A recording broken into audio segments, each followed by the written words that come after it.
of that national organization, and we're also an initiative of Team for West Virginia Children based in Huntington. Our mission is to create good beginnings for all West Virginia children by creating safe, stable, nurturing relationships and environments, thereby creating the conditions that children are no longer abused or neglected in our state. So we've got a lot of different initiatives, but that's a little background about me. Stephanie, you want to say hi, and then I'll jump into my slides and hand it back to you?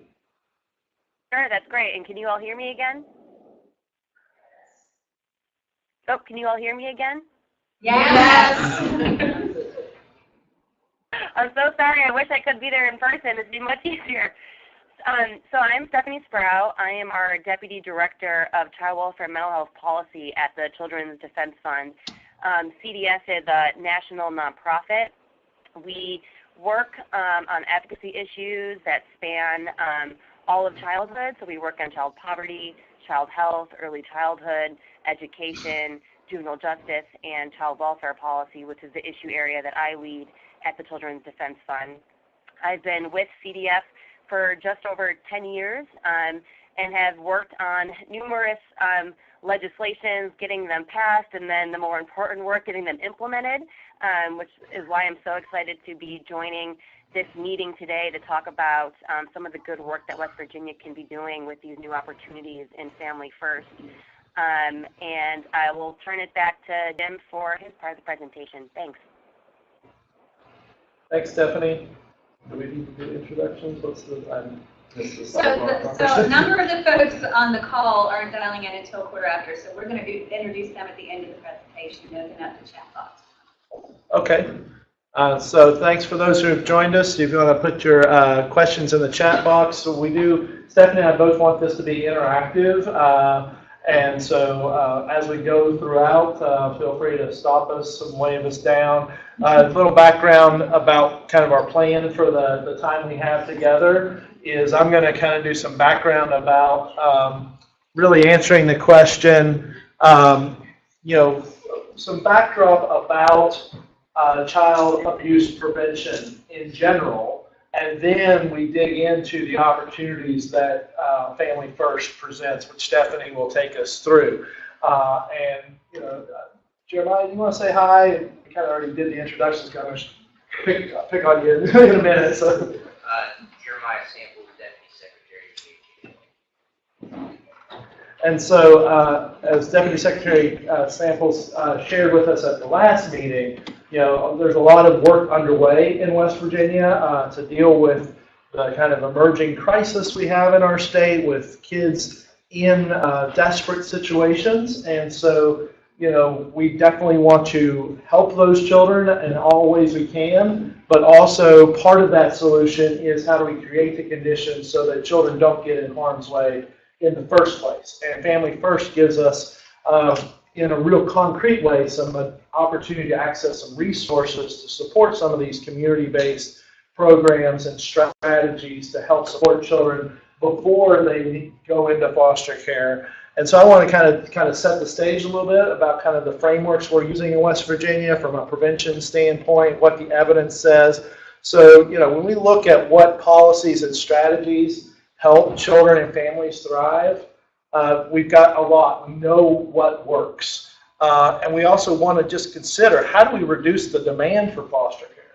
Yes, we want to recruit as many foster families to meet the need, but part of that solution is also how we reduce the demand side, create the conditions so that children don't need to go into foster care. And so some of the background about that, this is one of my favorite documents from the Centers for Disease Control and Prevention.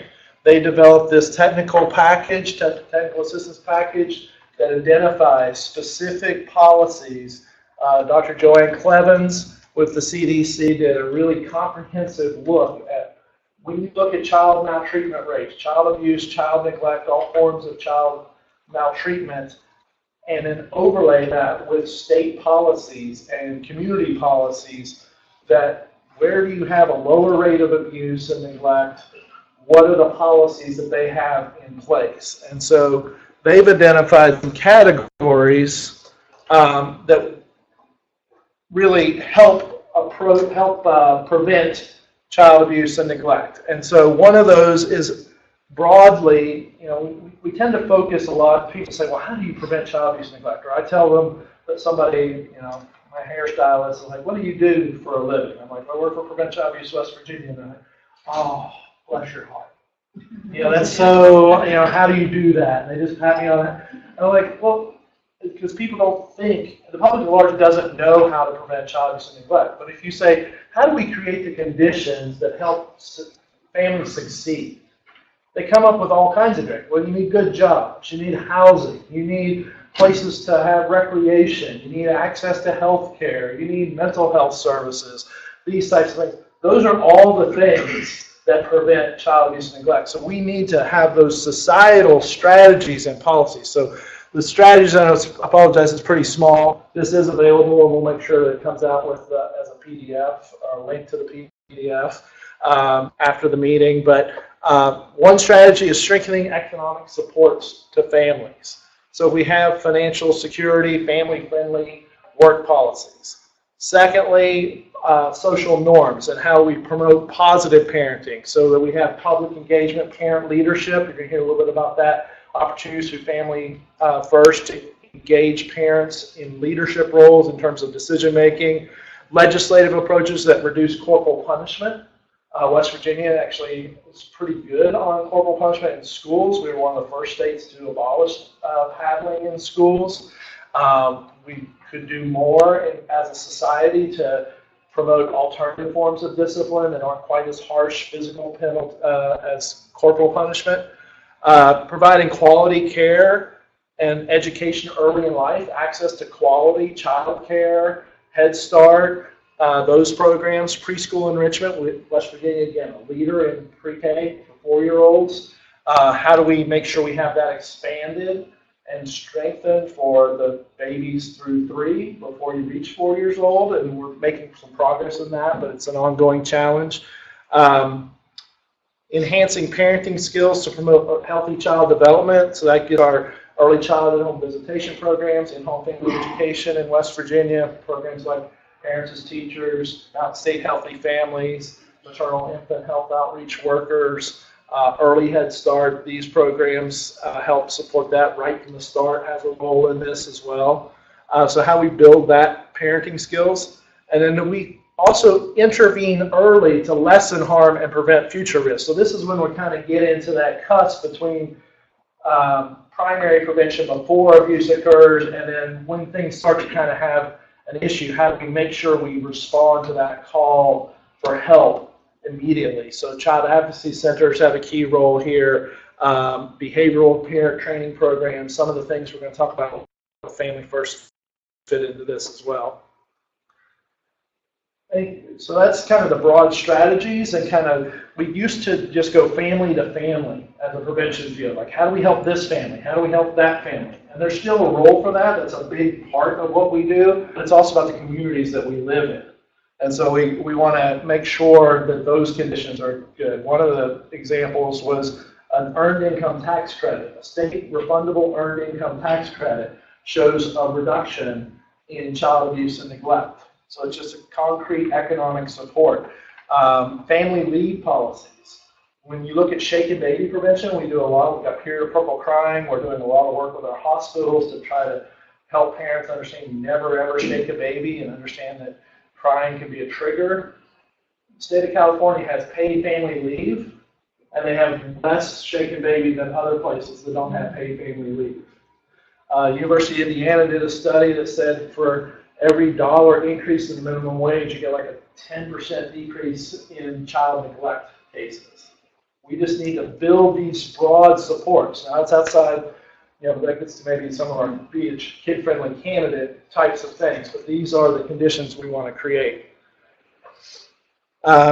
Moving to the kind of family side, there's research about what families need, what strengths families should have, and as we build these strengths, and a lot of families have these kind of organically, but others maybe not. So we need to have a combination of formal and informal supports, programs that help build these protective factors, but also support through informal connections and congregations and things like that. So the 5, just real quickly, these are identified by research from the Center for the Study of Social Policy. You'll hear these talked about as strengthening families. We've got Strengthening Families West Virginia is active in West Virginia. 1, we want to build parental resilience, the ability to summon forth that inner strength and promote that resilience. A lot of things talk about the impact of adverse childhood experiences and how we promote resilience in response to that. That's expressed both through resilience in terms of parenting, but also resilience in terms of dealing with day-to-day stress. Sometimes, that day-to-day stress gets in the way of good parenting. And on the other hand, sometimes the parenting, they're all in on that, but then they aren't able to manage the other side. And we see, we're here at Charleston Health Department. We've got approaches to promote healing and support for our community, that we're trying to build that resilience in different ways. Social connections is huge. We know the value of a connection and positive connection, so how do we reduce social isolation and promote positive social connections? Increasing knowledge of parenting and child development is key. Having concrete support in times of need is the 4th one. Not just a referral, but actually concrete support. Not just, well, we're going to get you a bed, we're going to have a hotline number that you call, but actually having concrete support.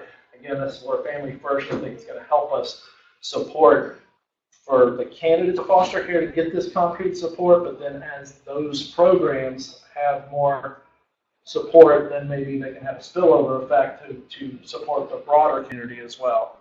And then the last one relates to the children themselves. The first 4 are kind of the parent-family unit, is the social emotional competence of the children themselves, if they're able to express their needs. And we've got an Infant Toddler Mental Health Association in West Virginia that's working on that area as well.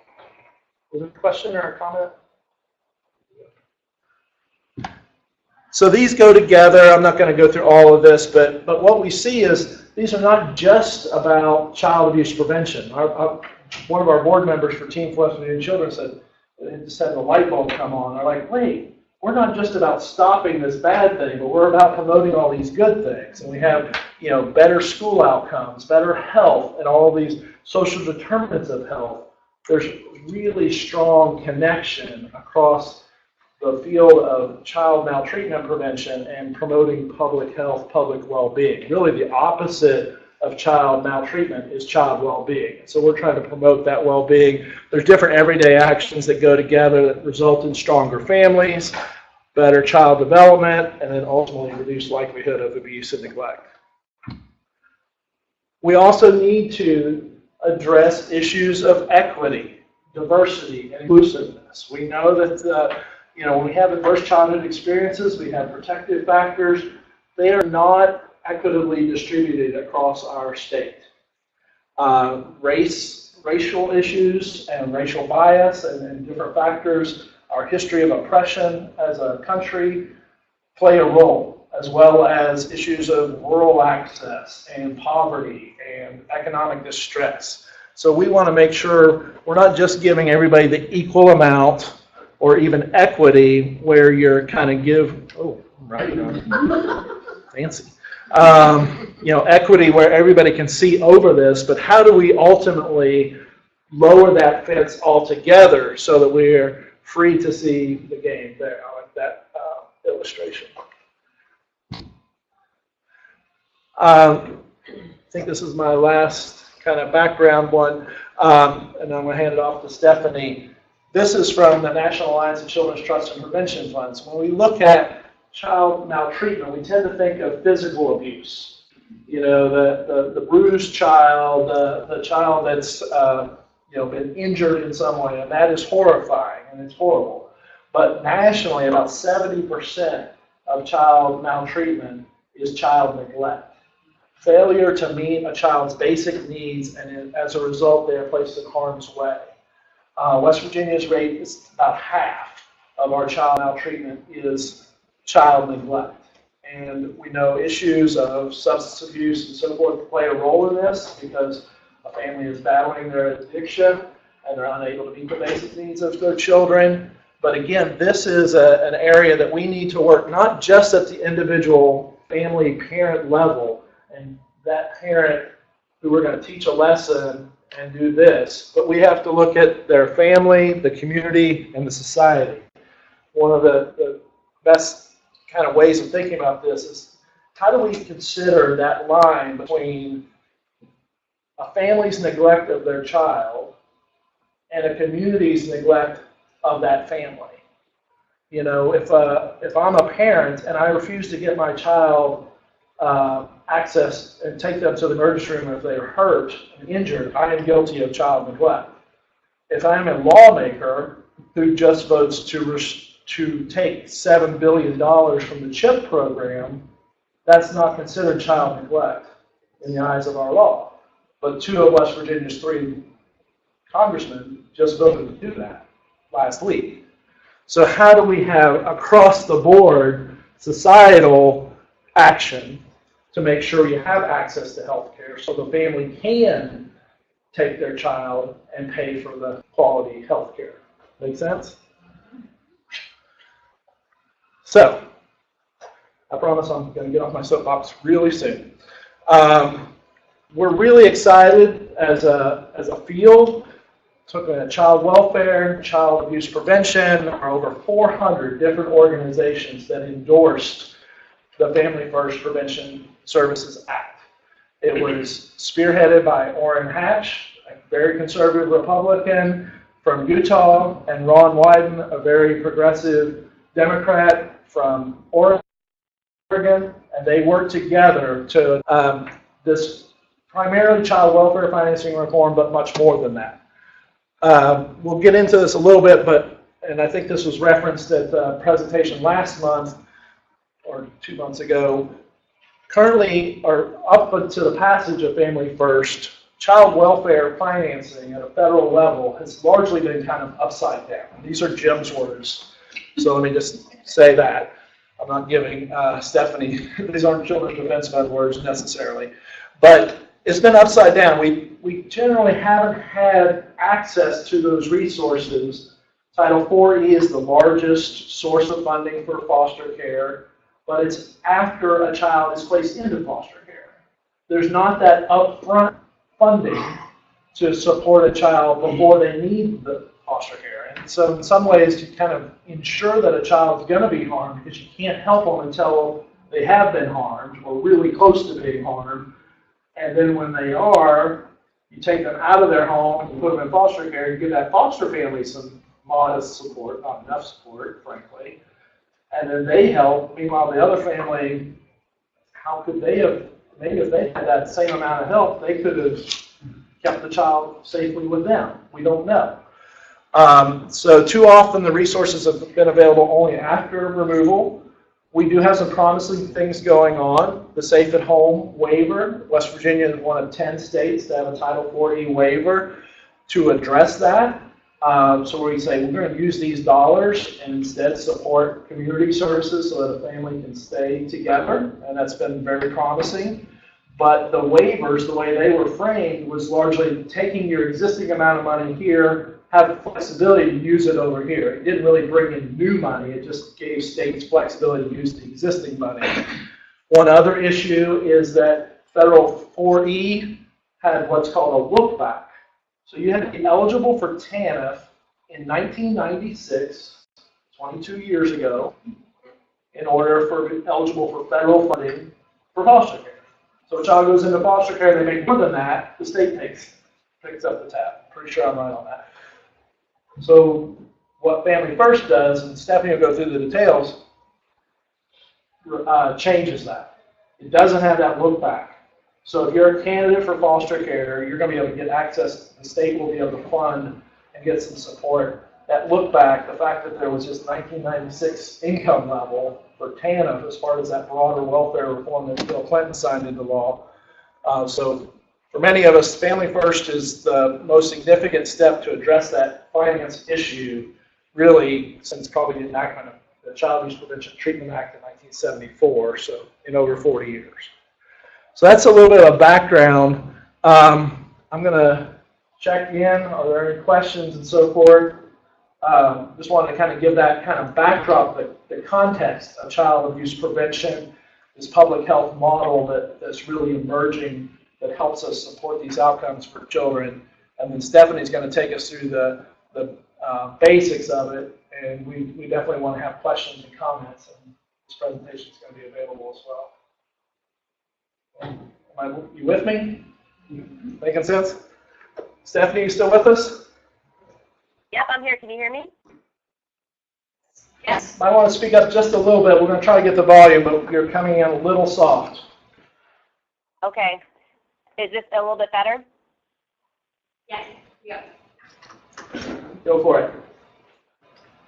Great. Well, that was a great introduction and presentation from Jim, and my slides are not nearly as impressive or pretty as his are.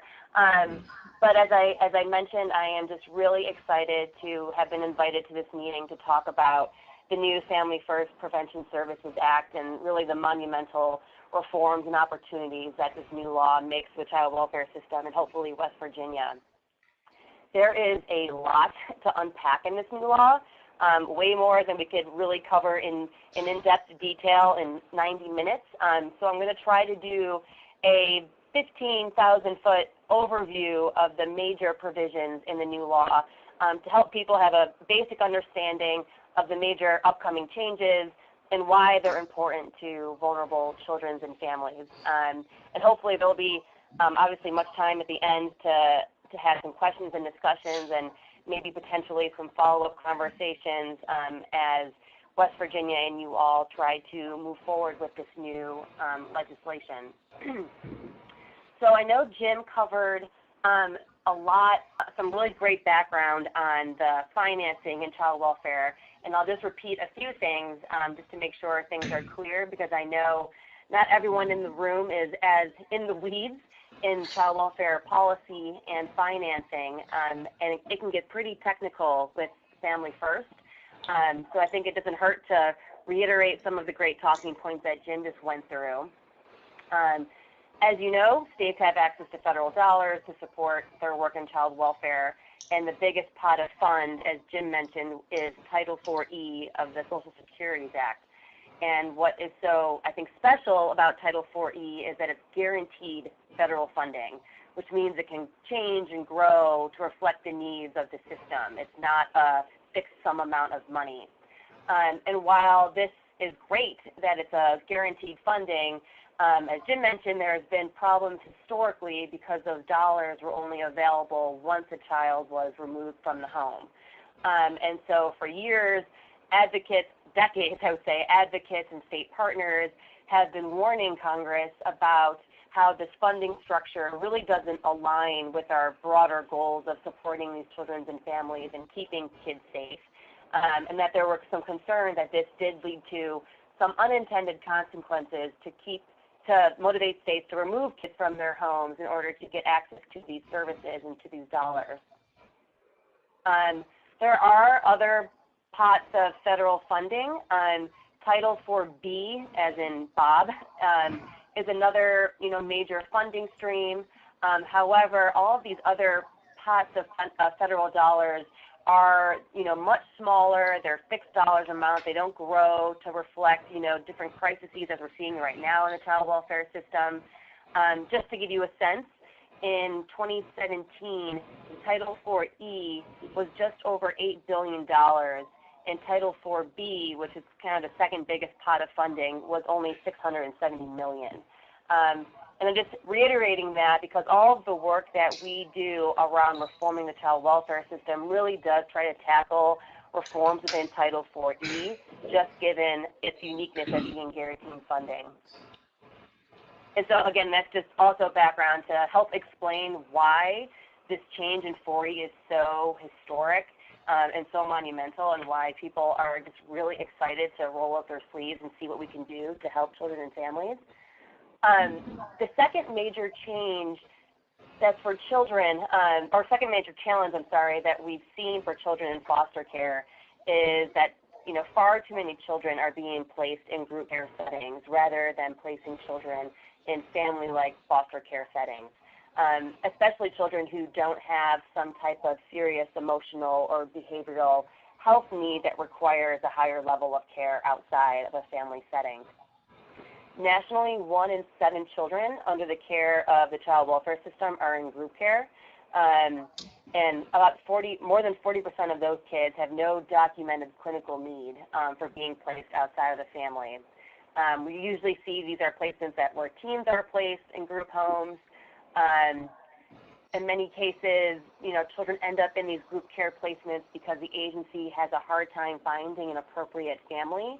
And we know that many states right now are struggling with foster parent, recruitment and retention crisis also. And there has been extensive research that shows the poor outcomes for children who are placed in a group care setting compared to those who are in a family foster care setting. So there has been a lot of focus over the years on how to strengthen the protections in child welfare to ensure children aren't being inappropriately placed in group care. And so over the years, advocates have been pushing Congress onto solutions for those two problems, the problems on 4E, as Jim and I have mentioned, and also these problems with group care. And over the years, many young people or alumni of the foster care system have been stepping up and sharing their stories and their experiences and challenges. And time again, those two challenges and those two themes kept coming up. And so Congress was, I think, very attuned to this.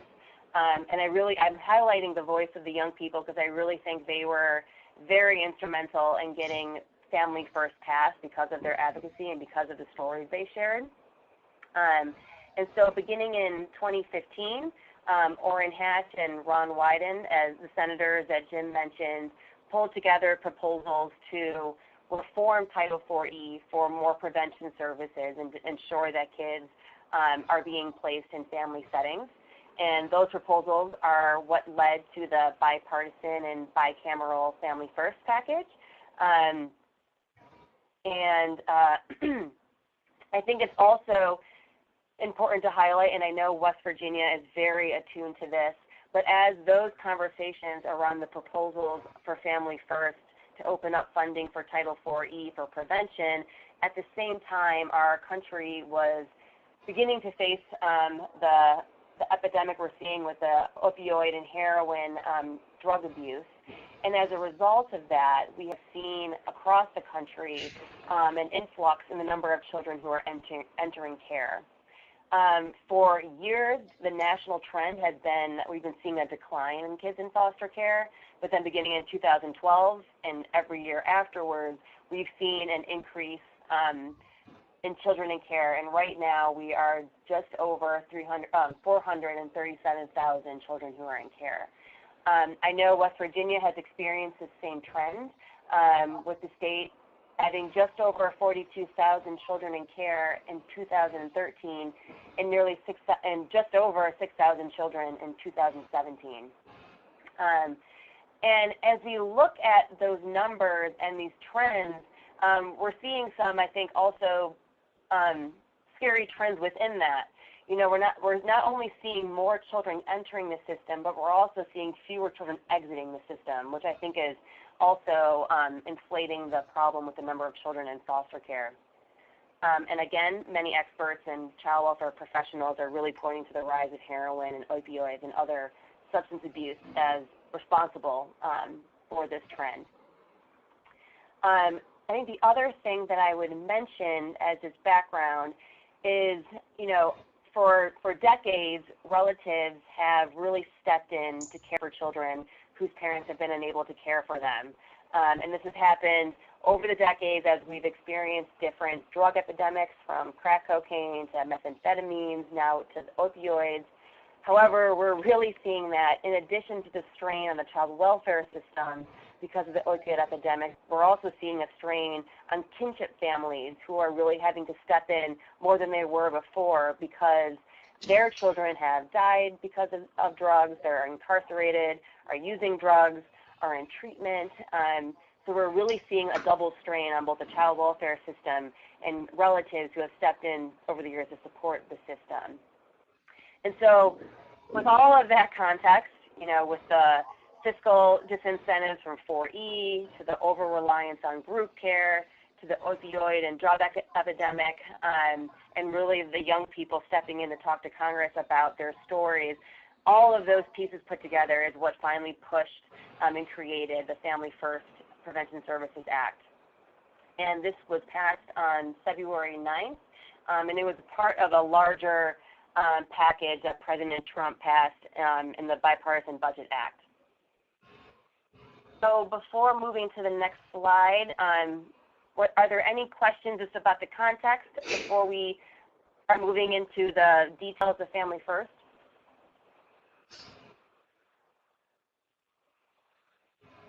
No, I don't think so. You're looking good. Great, perfect. Okay.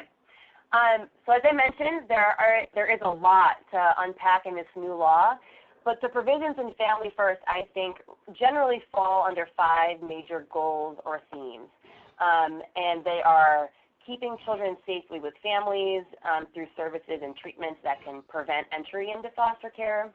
The second is promoting the involvement of grandparents and other relatives who are stepping into care for many of these children. The third is reducing the over-reliance of group care by prioritizing the use of federal dollars for family placement and appropriate non-family placements. Fourth is help for families struggling with the opioid epidemic and other substance abuse challenges. And fifth is our provisions around supporting older youth who are transitioning from foster care. Can we go to the next slide? So I wanted to begin by reviewing the new provisions in Family First that help keep children safely with their families through prevention services and treatment. As I mentioned in the beginning, the big bucket of money, of federal money in child welfare is Title IV-E, the guaranteed federal funding, and all of the changes made in Family First for prevention all fall under Title IV-E. So who is eligible? So beginning in October 1st, 2019, states will have the option to use Title IV-E for certain eligible individual and services. Note that I said states will have the option, which we'll come back to later. Again, we're really hoping that states take advantage of this option. This is a wonderful opportunity for states to really provide the critical services that families and children need. But again, I think we'll talk more about that later on in our discussion. So there are 3 groups of individuals who are eligible for these prevention services. One are children who are considered candidates for foster care, meaning that they have been identified as being at imminent risk of entering foster care. The second are the child's parents or their relative caregivers. And the third group are children and youth who are currently in foster care but who are pregnant and parenting. I have a little sub-bullet underneath that because I would say even though those are the 3 categories listed within the federal law, there is another pull-out that is really important to highlight, in that children who are exiting foster care to adoption or to a legal guardian whose arrangement is at risk of disruption or dissolution, which would result in them re-entering foster care, can also qualify for these services. And that's a really important distinction because this really is almost seen as a post-permanency service, if you will. These services are available for 12 months, starting on the date when a child is identified as a candidate for foster care. And the child and family can receive these services more than once if they are later identified as needing these services. So there is no lifetime limit. Any questions here before moving to the next slide? Or Jim, anything that you want to add? No, just that that duration question it comes up a few times in conversations, that you can access this. If you're a candidate for foster care, we're going to talk about the services, but it's substance abuse treatment or something like that. The family gets that treatment. They need, maybe it's a 15-month program. They just would have to kind of reauthorize, essentially. But there's not a 60-month lifetime like there is on TANF and some of the other. Now, hopefully, children are, families are not at risk as much in an ongoing manner for 5 years in a row. But if you have a child that's an infant, they're 2 years old or something like that, they get services, then the family has some more crisis when the child's getting ready to get into school a few years later, you can still access services through this. Yeah, and I think as Jim mentioned, if there was some type of treatment model that the family was accessing during those 12 months, and let's say it was a 15-month treatment model, Title IV-E could cover the first 12 months, and then ideally, if this was a service that was working well and the family was on that right path, those remaining 3 months could be picked up through Medicaid, depending if it's eligible for Medicaid or state or other local dollars or other pots of funding. Again, that would be left up to the state.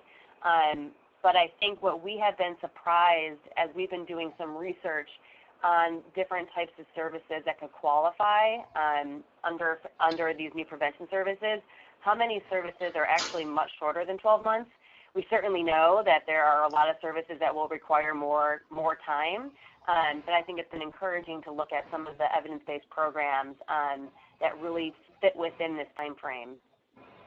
We've got a question in the room, Stephanie. Yeah, just in terms of the triggers for individuals or families that would be candidates. So internally thinking about it, we thought it might be the safety plan, maybe a trigger. Not all families that we don't take children out of the home every single time. There's families that have kids that have safety plans. Is that what you all would view as the trigger? I mean, we're waiting on the guidance from the feds, but any thoughts on where that might land? Could you hear that question? I had a hard time hearing that question. Could someone near the microphone just repeat? Yeah, so the question is from our Deputy Secretary of DHHR talking about their kind of initial thinking about candidates for foster care, and that would be, I think, correct me if I'm wrong, Jeremiah, but if it's identified as part of the safety plan when they're screening in calls and so forth, we're all waiting for the guidance from the federal level about the candidates, and he's asking what's kind of our general thinking on that definition of candidates for foster care and how that aligns with what they're initially. Yeah, no, so you are correct. So right now the federal law is very vague in how they are defining candidates. Well, I should say it's defining candidates, but they do not define as how you define imminent risk of entering foster care. I know many states have in their state statutes already or in their policies some work around imminent risk and candidates for foster care, because that piece itself actually is not new. Candidates has been a part of federal child welfare law for many years. States just weren't using it. We have not gotten the impression that the Children's Bureau or HHS will be releasing some type of specific definition. I think they will be leaving it up to the states to define who is at imminent risk. And so I think states should try to be creative and thoughtful about how you want to define that and who you would hope would be eligible for those services. If you want to make it broader or more narrow, that reflect, the needs of your state. We are hoping CDS and some of our partners to start doing a survey this summer of how states have currently used candidates and trying to see if there are some good models that we could be, providing states for insight. But I do think, the pro of not having a definition of law is that I think it really does give states some flexibility in figuring out how you want to define it. And I think from our standpoint on the prevention side, we're hoping for a really broad definition of candidate, even more so that some states have differential response for CPS and different things like that, where a child may get some services that's not without a substantiation of child maltreatment. West Virginia doesn't have the resources really to do a robust differential response. We refer to community services, but there hasn't been the funding that's connected with that. But when we talk about what is eligible for services, things like home visiting are eligible. I had a conversation with someone with Casey Family Programs last week, and they were saying, if you've got federal funding for the maternal infant early childhood home visitation program that West Virginia gets about $6 million a year. But if there was a candidate, a family that has a child that's otherwise deemed a candidate in a broad definition, you could use the entitlement dollars through Family First, potentially, but it's subject to, this is all 2019 and so forth. But could we use those dollars and then save our McKay dollars to serve more families? And so that kind of conversation, I think. So, vision-wise, that how we define candidate and the risk is, devil's going to be in those details. But for me, I'm kind of advocating for a pretty broad definition of that. Yeah, and so, and I don't necessarily disagree, but one perspective on that could be that if, the broader the definition or the more liberal the threshold or trigger, then that may siphon funding away from cases that are very costly and that are clearly in the child welfare camp. And so, and in general, because of that, reducing the per capita amount available to us for those kids. So I guess just trying to think through where those appropriate lines are, because there's other programs, she had mentioned Medicaid, and Right. we get Title V money, there's SAMHSA block grant funds, we've been talking to the feds about loosening up their regs on that so we can create that continuum. But for 40 money specifically and grading that with other funding sources, where to draw those lines, I think that's going to be one of the bigger challenges of this entire piece of legislation. Yeah, I agree. Just a reminder that this is now a new entitlement, so there's no cap for West Virginia. But the state funds aren't limited by the state. There's a share, which is, well, Stephanie will get to that conversation, because that'll be a key. but if we're seeing the return on investment and so forth, there's, on the federal side, this isn't a block grant, this isn't a capped situation. So but absolutely, it's about balance, dosage, intensity for the families that need it the most, but also how to go upstream where we can too. Question. Got another question in the room, Stephanie?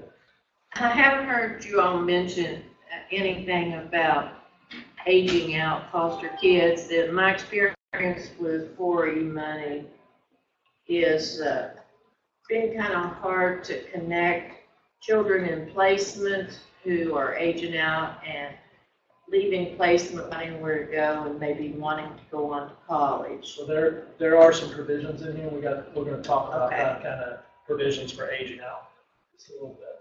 Yeah, no, there's some really exciting new things for some of those older youth. We'll keep going. These are great questions, guys. Okay, great. So now I just want to review the types of services that can qualify for the federal reimbursement under Family First. And again, I wanted to provide some context about how we got here. There are many reasons and different challenges that bring children to the attention of the system. And over the years, as different proposals were developed around prevention services, there was a need to strike a balance between the most critical services that children and families needed and what was politically feasible. Many of the older legislative proposals included a broader array of services that would have made this package, quite frankly, just too pricey to move forward. And so there was a compromise to include the services and programs that address some of the biggest feeders into the system and that also responded to the current substance abuse epidemic. I'm mentioning this only because we know that there are many different types of services that are absolutely critical and that they are not included in Family First, but we still feel that this is a historic step forward in providing, some of the much needed federal investments and upfront services to keep kids safely with their families and out of foster care. And I think as a side note, as an advocate, we really can't underestimate how important it was to get these initial set of services in Family First. I consider this a toe in the door. If this works really well, hopefully we can go back to Congress in the future and open that door a bit wider for some other services. So the eligible services that Family First can fund fall into three different buckets: mental health, prevention and treatment, substance abuse prevention and treatment, and in-home parent skills-based program, which can include parent skills training, parent education, home visiting, as Jim mentioned, individual or family therapy. Again, that bucket is pretty wide. Within these three different categories, there are very broad definitions of the types of prevention and treatment services that could fit in here. So again, there is a lot of wiggle room and flexibility for states to figure out what programs should be counted towards this. The requirements that are tied to these services, or there are a few requirements tied to these services that I wanted to mention though. These services need to be trauma informed. More importantly, they need to meet certain evidence-based standards that are deemed either promising, supported, or well supported. And those three tiers of evidence are clearly defined in the law, and they build off of some work in child welfare done in California on evidence-based programs in a clearinghouse. I think Congress and others were anticipating that many states will need help on this front. So Family First does require that HHS provide some information and technical assistance to the states about the types of eligible services and programs. Specifically, the law requires HHS to release guidance this October, so October 2018, with a pre-approved list of services and programs that can meet these evidence-based requirements. And I really want to note here that states are not limited to those lists of programs. HHS can approve other programs, and so if there are programs that your state is using or wants to use that's not on that initial guidance from HHS, all you have to do is to submit it to HHS for them to approve. And this list of pre-approved programs will be growing, so HHS will be continually updating that. HHS is also tasked with providing technical assistance and best practice on these prevention services, including how to help states plan for these, implement these programs, how to evaluate their effectiveness, and HHS will be setting up a clearinghouse on these practices and outcomes. It's a little unclear yet when that kind of goes into effect. The law says it goes into effect right away, but we haven't heard from HHS yet about when they will be releasing some of that information. So that being said, we strongly encourage states to not wait around for that type of guidance from HHS, but instead be very active in starting to connect and work with different researchers or universities or program models to see how they can be helpful in getting your state ready to use these programs, to evaluate these programs, either identifying new programs or expanding ones that your state is already using. And hopefully, as we continue to learn more across the country and across states, we can be sharing information about what is working and how best to take advantage of these new federal dollars. Any questions there? Just a clarification so for folks who may not be familiar. So HHS is the Federal Department of Health and Human Services. West Virginia has our Department of Health and Human Resources. So you'll see DHHR, that's the state level. HHS is the federal level. So these are all elements that are coming from the federal guidance from the federal government that then our state agency will help interpret it as well. But just that clarification, because I know sometimes it's easy to get them conflated one with the other. And well, this is coming from Charleston, this is coming from DC. So if it's got an S on it, that's the Department of Health and Human Services, that's the federal level.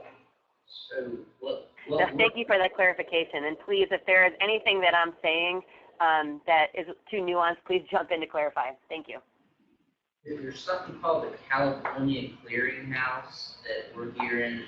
This is, I guess, going to be the list, and I don't really know a lot about that, to be honest with you. But one challenge that we have in West Virginia is the development of the infrastructure for these types of services. And so one concern we have, and we've experienced it, have been experiencing it, is that if the list of models is so broad that how do we develop a mechanism and a system to, one, reimburse for that, but then also to build that infrastructure, across 55 counties that are very diverse. And we've experienced that problem with Safe at Home and the VPH Home Service Program, and VHHF has their own wraparound services, Medicaid has various things that they do, trying to get all those bureaus in lockstep and fall in line with this clearinghouse.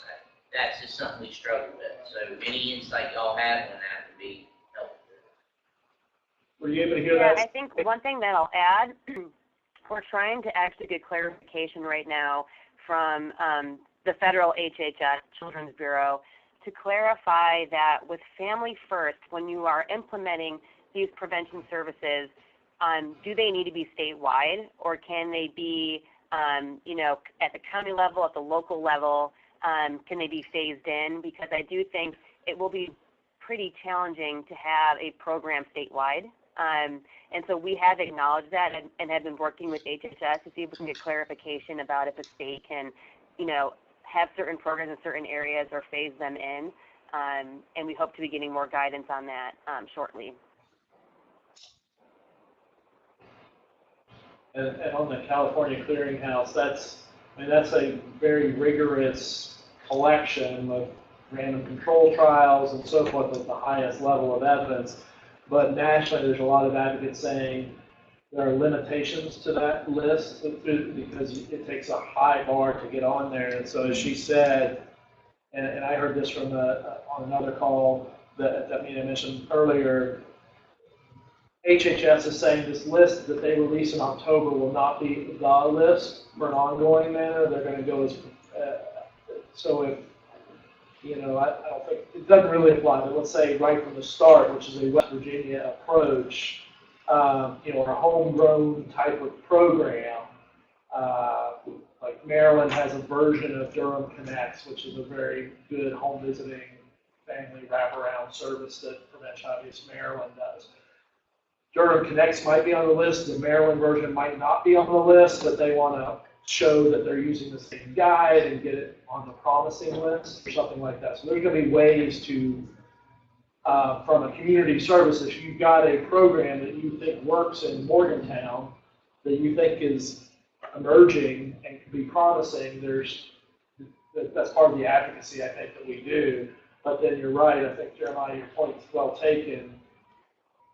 West Virginia may have its own list in terms of what we're putting our state dollars in that then in turn match the federal dollars and so forth, because we may have a compelling interest in particular approaches. We did that a little bit with home visiting, where we said there are certain models of home visiting. We don't have nurse-family partnership. It's got really rigorous evidence, but it also uses a nurse model and some other reasons that West Virginia communities have selected parents as teachers and balanced healthy families. So I think that's kind of also emerging. These are all the good questions to ask. Yeah, I think the other thing that I'll add, we are also trying to get clarification from HHS and the Children's Bureau about if states are allowed to use their Title IV-E administrative dollars to be used to evaluate some of their programs to help justify if they meet these qualifications. So I think, again, that would be very helpful for states to be able to justify their use of those programs for these services. Yeah, we saw that a little bit with, again, the home visiting side. McKay had very rigorous standards, and the maternal infant health outreach workers was an emerging best practice, and so then Bureau for Public Health co-funded with Vanderbilt to do a control trial to try to build that evidence to support that intervention that's active in West Virginia. So I think some things like that, partnerships with higher education, WVU, Marshall, to get these things. There's talk about circle of parents, where there's a guide. We want to get at least to that promising list. Betty's got a question? A comment? Yeah, is there going to be guidance at the federal level for integrating programs so they're not so categorical? And I'm thinking particularly of programs funded by Medicaid versus SAMHSA or whatever versus child welfare money. I mean, that's been a sort of age-old problem or issue. And I just wonder. Yeah, no, this is a big conversation happening right now in Washington is how these Title IV dollars will be interacting with Medicaid and other big federal funding sources. Unfortunately, we have more questions than we have answers at this point, but we have been flagging that. And when I say we, I mean the collective we, not just CDF.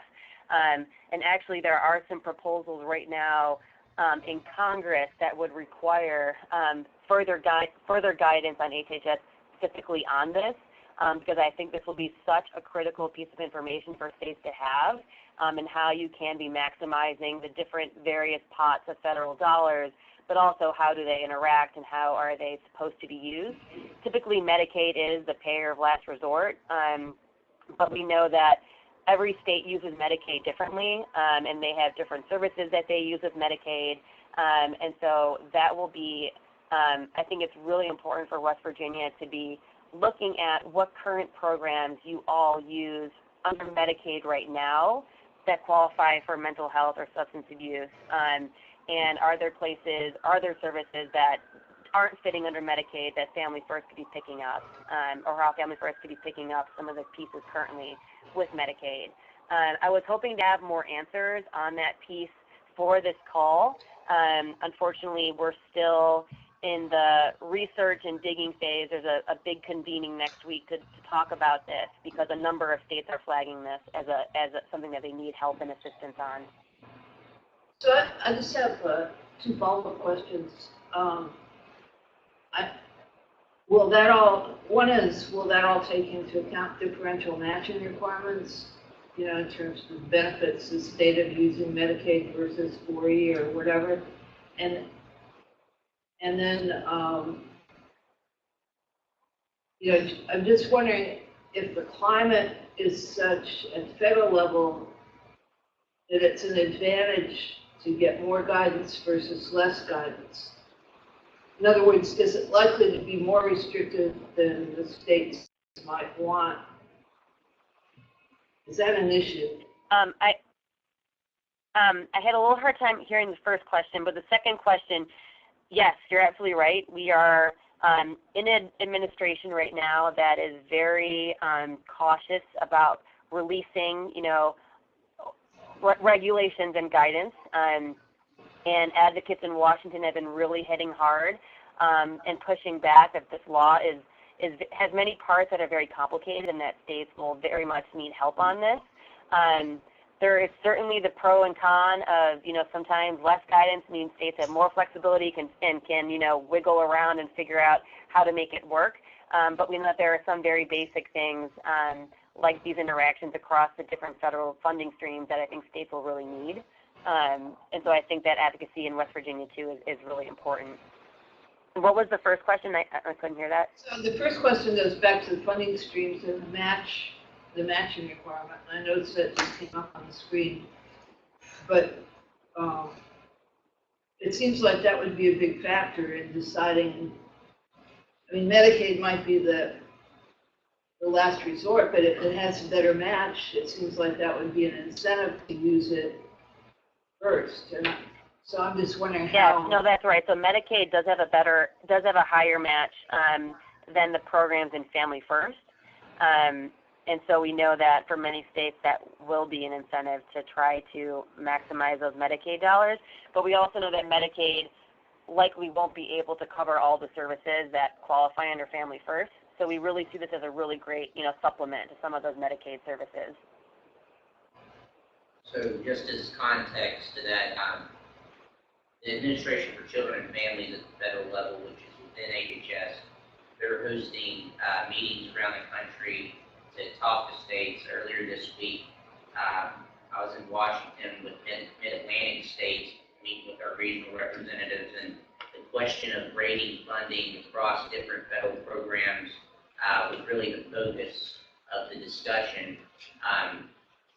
In terms of Medicaid and ACF, what we told them we were going to do was take our proposal about the case management approach, be it an ASO or an MCO strategy, and put it on the table and say, listen, here's what we want to do, here's the array of services we want to cover. One, allow us to do it, and two, if we need technical assistance, help us figure out how to navigate your regs. Both CMS, who I've talked to previously, and ACF in this meeting, they've been very open to those types of conversations, and it appears as if there may even be a restructuring of agencies at the federal level within HHS to push programs together. And that was in an article in Politico. They discussed it a little bit, but it was more a Trump administration effort to reorganize the federal government. Yeah, I agree. It's all, I think there's a goal for this, but then there's the question of supplanting existing dollars, and everybody wants their program to be the last dollar, not the first dollar. I think we're ready to jump into the maintenance of effort. That's probably a key question for folks too. Stephanie? Yep, okay. So on this next slide, first I just wanted to mention, I think, some very exciting, a very exciting news in Family First is that all of these new prevention dollars are available to any of those families who are, eligible that I mentioned in my earlier slide, regardless of income. And this is a major win for child welfare advocates because, as Jim mentioned earlier, currently right now under Title IV-E, there are some very bizarre and arcane income requirements. Children who are entering foster care only get Title IV-E, are only eligible for Title IV-E if their family meets the poverty level threshold of the 1996 AFDC program, which, at this point is more than 20 years old. So every year it becomes harder and harder for families to reach that poverty level, and so fewer and fewer children are eligible for federal IV-E reimbursement. And so all of these new prevention dollars do not have that requirement, which is great. So any child or family is eligible for these services regardless of income. Okay, so now getting to the maintenance of effort. So states are required under Family First. These new dollars on prevention are meant to augment, not supplant, existing state funds that have been used on prevention services. I don't know in the past how much prevention dollars West Virginia has used for the child welfare system, but I want to clarify a few pieces because I think there's a lot of confusion and misinformation on the maintenance of effort. So just to walk through it, the maintenance of effort is tied to what a state had been using or had been spending in prevention in 2014. And it is only meant to reflect what a state was spending as it relates to candidates in foster care and as it relates to prevention services that would have qualified under Family First. Meaning, if your state was using evidence-based programs that were mental health or substance abuse, those are services that you would count towards your MOE. So it is a much narrower MOE than I think a lot of people are reading it as. And so we're hoping this is helpful as states are trying to, think through how this impacts their budget. And then tribes and U.S. territories are eligible for these prevention services. There are also requirements on how to collect and report data on the children who are receiving these prevention services. That's really meant to understand what services they're getting, the cost per child, and ultimately data on whether or not that child ended up entering foster care or were they able to remain at home after those 12 months of services and then again a year later. So really the point is to track how effective these services were in helping keep children safe. And then lastly, I want to mention just what the federal reimbursement rate is for these programs. So beginning October 1st, 2019, and through fiscal year 2026, states will be reimbursed at a 50% state match for all these prevention programs. And then beginning in 2027 and thereafter, they will be reimbursed at your state's FMAP rate, which I don't have at my fingertips. I don't know what West Virginia's FMAP rate is. But that's in regards to state match. It's like 74. What is it? 74? Yeah. It varies, Okay. it adjusts based on the other states, but it's among the highest in the country. Okay. Betty's got a Wow. comment. Go ahead. I have a question. Can I ask Jeremiah a question? Jeremiah, are you open to a question? Yeah, I don't know if I'll have the answer to that.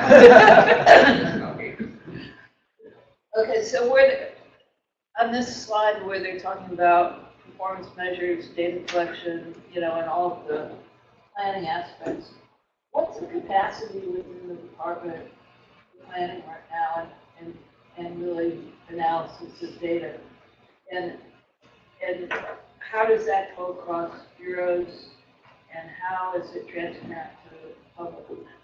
So we have, for months now, been having internal meetings across all the bureaus to discuss this. Just yesterday, had a meeting with the Commissioner for Miracle Children and Families and one of our key attorneys on this project, Amy Chapman, came to the Supreme Court about bringing on additional external resources to help us project manage this implementation. And so there's that. In terms of public piece to this, and I mentioned this in the presentation that I did here last time, we're going to launch a task force of sorts that will be open to anyone that wants to participate, where we go through all the major implementation pieces of Family First, allows folks to ask questions. It's not just going to be focused on Family First. We're going to pull in our CPS reforms and some of the other child welfare issues that we have ongoing. And for folks that are familiar, and some of you probably are, it's going to be somewhat modeled off the Health Innovation Collaborative in terms of, when we get on a specific issue, let's just say child runaways, and we need to break off a little work group, then folks can volunteer to participate that, then bring their findings back to the larger group of recommendations, either on policy changes at the department, reaching out to the feds, or perhaps policy changes or recommendations to the legislature. So that's all going to be kicking into gear here mid to late summer when we first launch those meetings. So will that go across bureaus also? Yes, ma'am.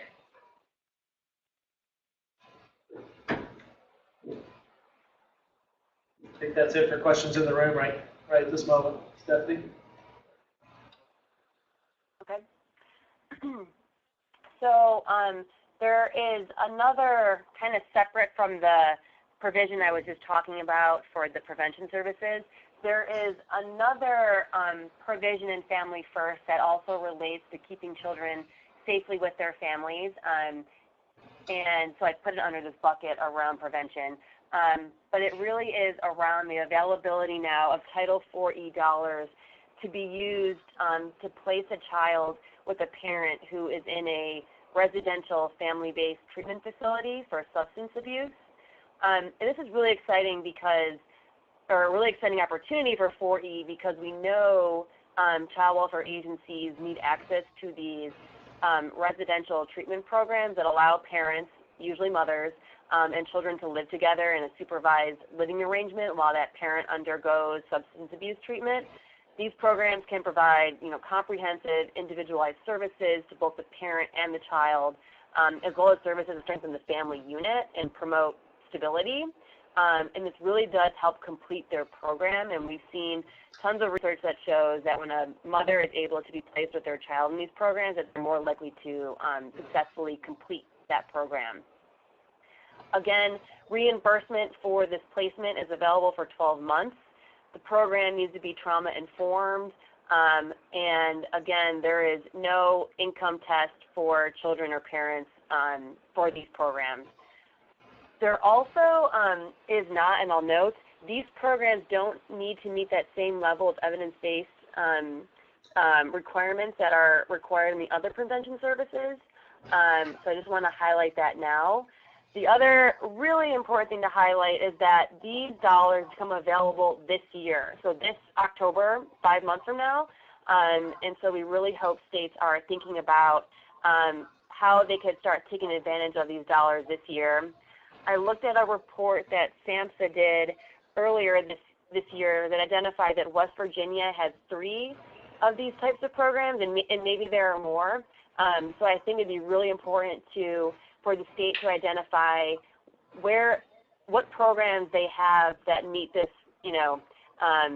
that are these types of facilities, and are those facilities aware of this new federal dollars, and making sure that states can take advantage of that, especially given what we're seeing right now with drug epidemics. Any questions here? Good. Okay.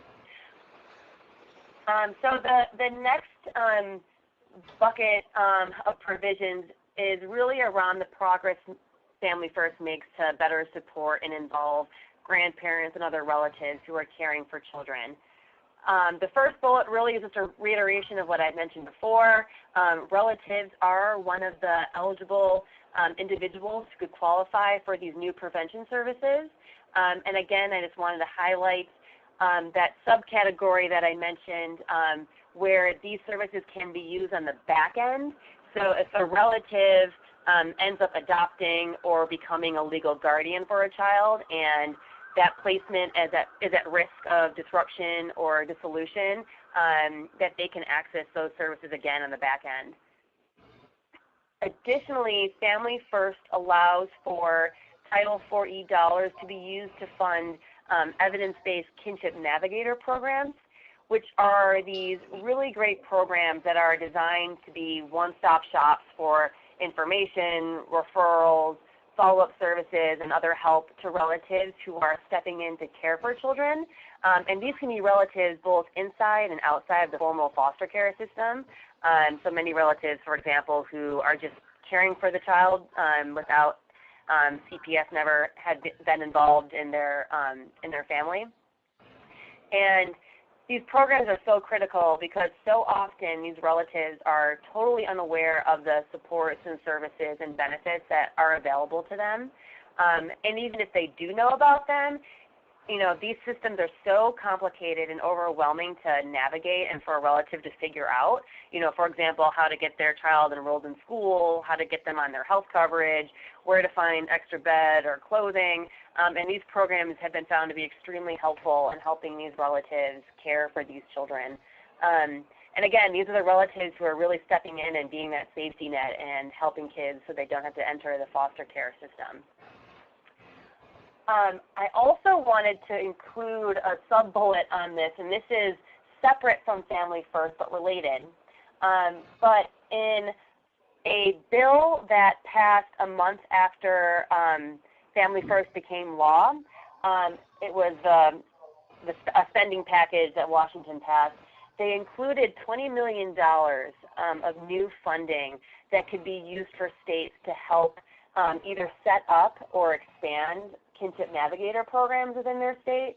Again, the goal of this $20 million to get states ready so that their programs are ready when these new Title IV dollars become available in Family First.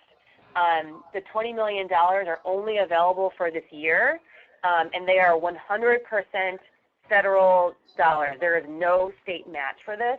And so I really hope states are aware of this opportunity and take advantage of this, because it's a great way to use some federal dollars to get these programs going or to set them up so that they're ready to access the entitlement funding when they become available here.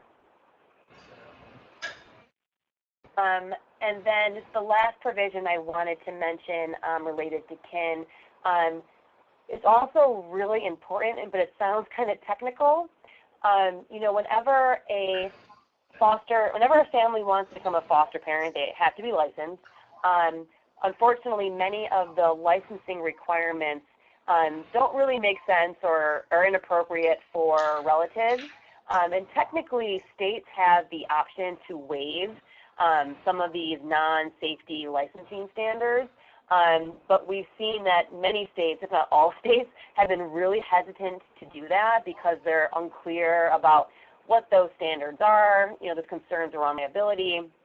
And so this provision requires HHS, the federal HHS, to develop a model licensing standard for relatives. And the HHS needs to release this by this October 2018. And then next April, by April 1st, 2019, each state is supposed to report back to the federal HHS on how their state licensing standards compare against this model, and what their differences are, and why there are differences. And the goal here is really to help move that needle to get more states thinking more critically and thoughtfully about how they can make it easier for relatives to become licensed foster parents. Again, this is so critical because we know that children do best when they're with family, and if a child has to enter foster care, ideally that child is placed with a relative, just to help maintain that connection to family.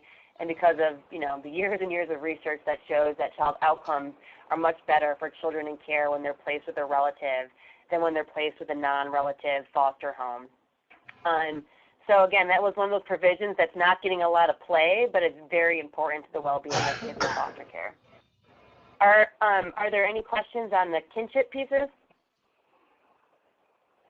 Does West Virginia have the Kinship Navigator program? Yes. When I'm with Mission West Virginia Relatives as Parents Program, we have the money from the senior services with the Family Care Act. We are very limited in funding, but we just published a kinship navigation guide, and we're working with the Bureau of Senior Services aging providers to be informal kinship navigators, and we hope to receive money to do more formal navigation. That's great.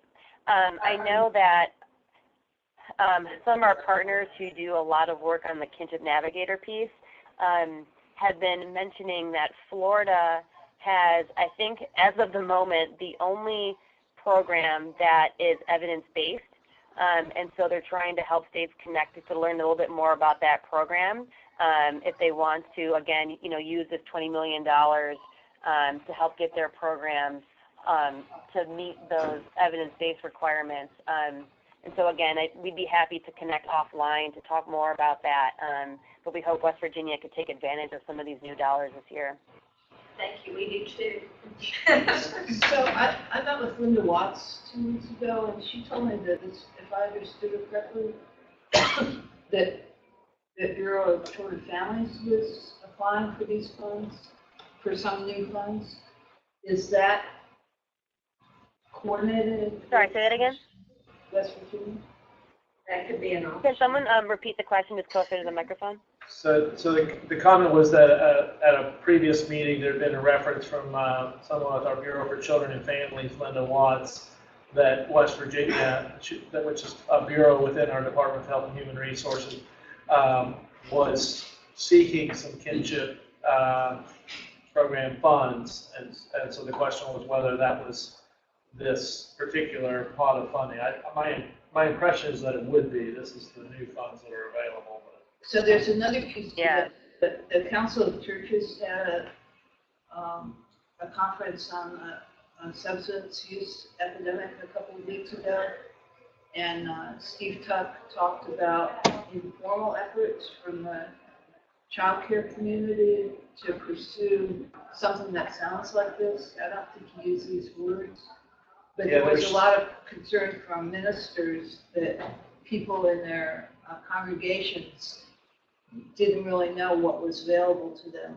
Right. So when you look at this slide, we've got specific funds for evidence-based kinship navigator, which is kind of a particular approach. Mission West Virginia, as an organization, I don't know if they're quite to the evidence-based level, but they're working in that regard. So I think waiting on some guidance.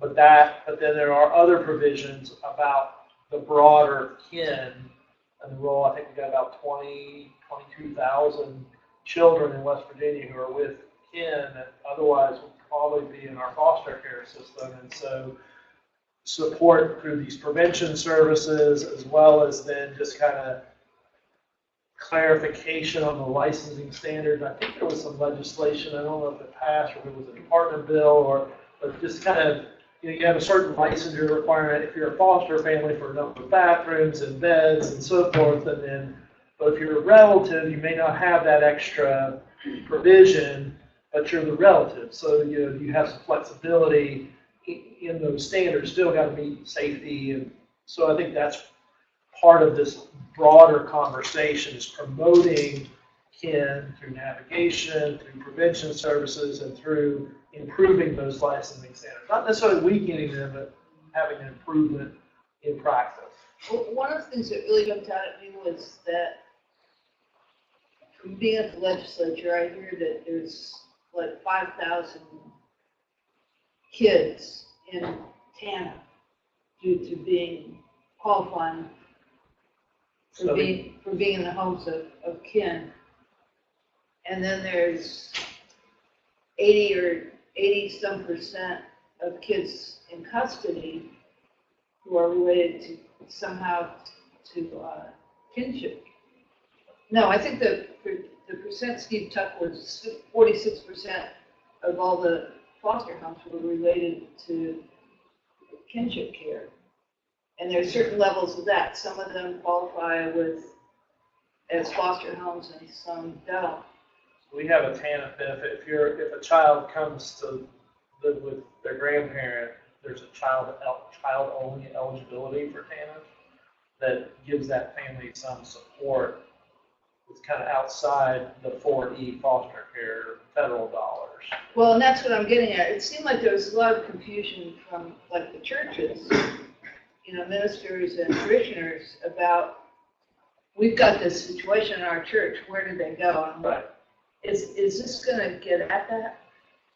I think that's our goal. We have no umbrella organization in the state to address kinship issues.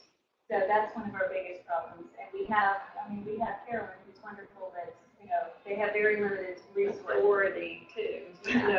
But, that relative kinship care is under foster care policy within DHHR. So foster care administers that policy.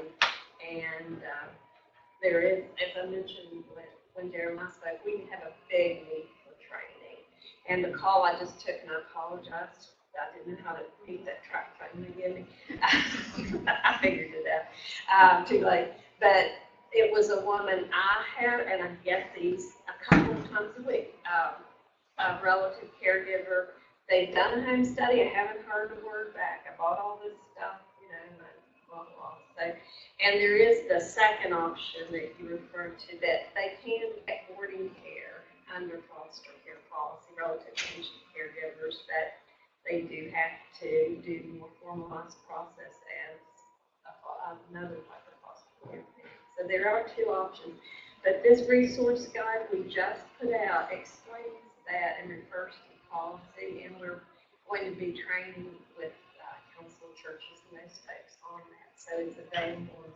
It just now came out and specifies that to greater. And the other side is you often have, and we'll have to keep going for timing's sake, but just people that don't want to be part of any system. So they just take a child in. We take care of our own, and churches are seeing that, and they just, so there are maybe available funds to support that family, to support that child. It's like a battered spouse not wanting any child support, so they just don't want to mess with the system, and the child ends up suffering because they don't get access to the resources that they can have. And so streamlining this, improving this, this is it's great to have those dollars for the budget agreement, and then this is, I want to just add one thing. If a child goes to live with a grandparent and has no connection at all with DHHR, they qualify for McKay-Bento funds, which is free and reduced lunch and, extracurricular activities and a bunch of clothing and school supplies. But there has to be that no connection.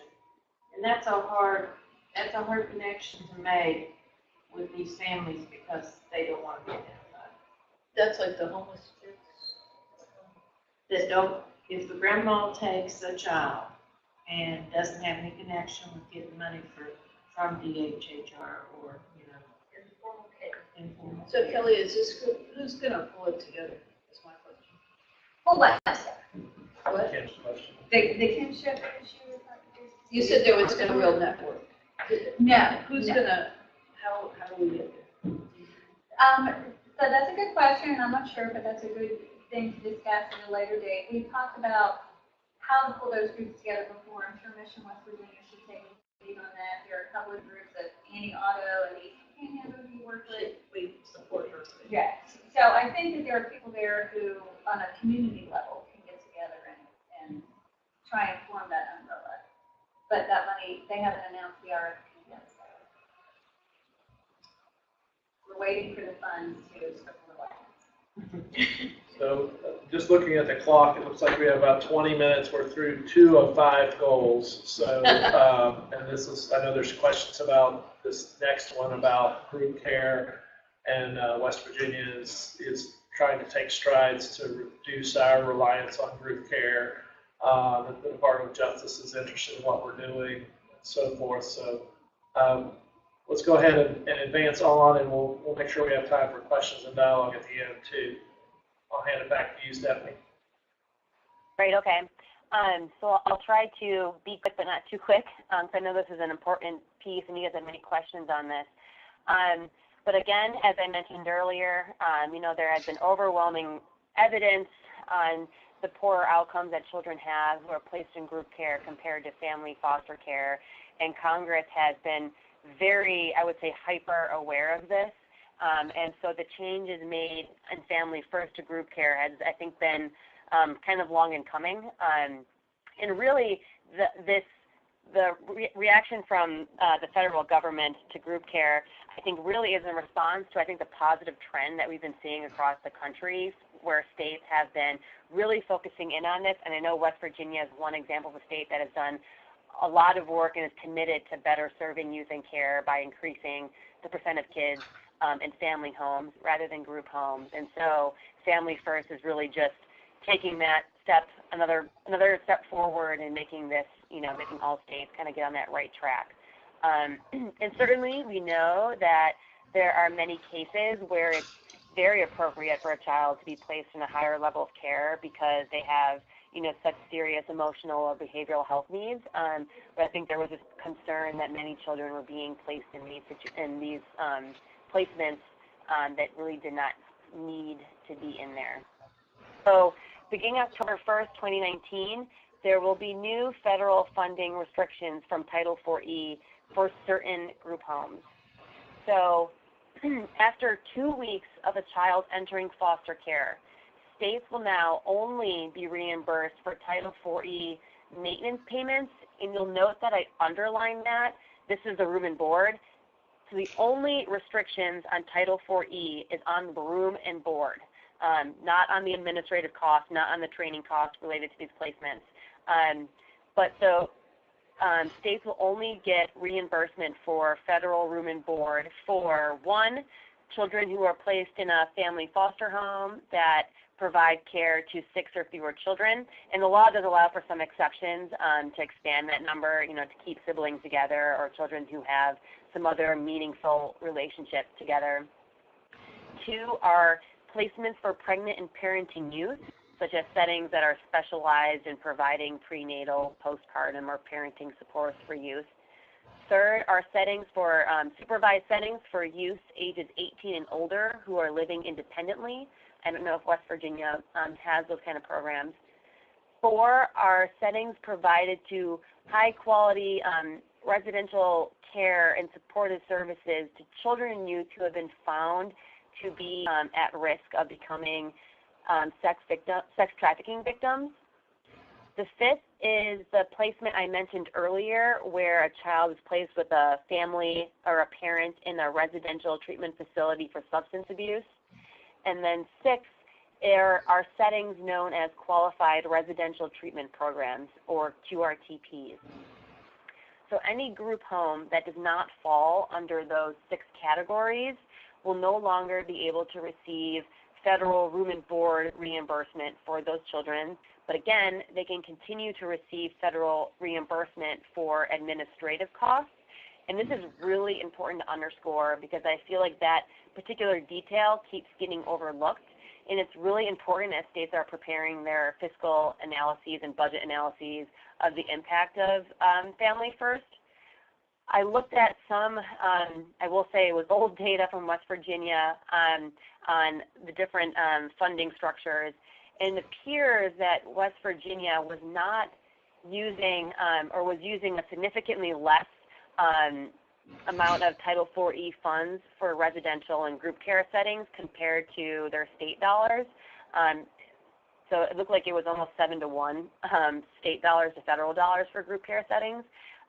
So I would hope that this isn't a major, fiscal burden on this state.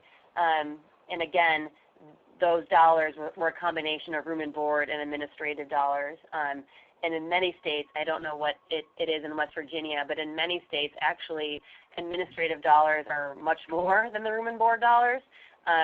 But I just wanted to highlight that detail because that piece keeps getting missed.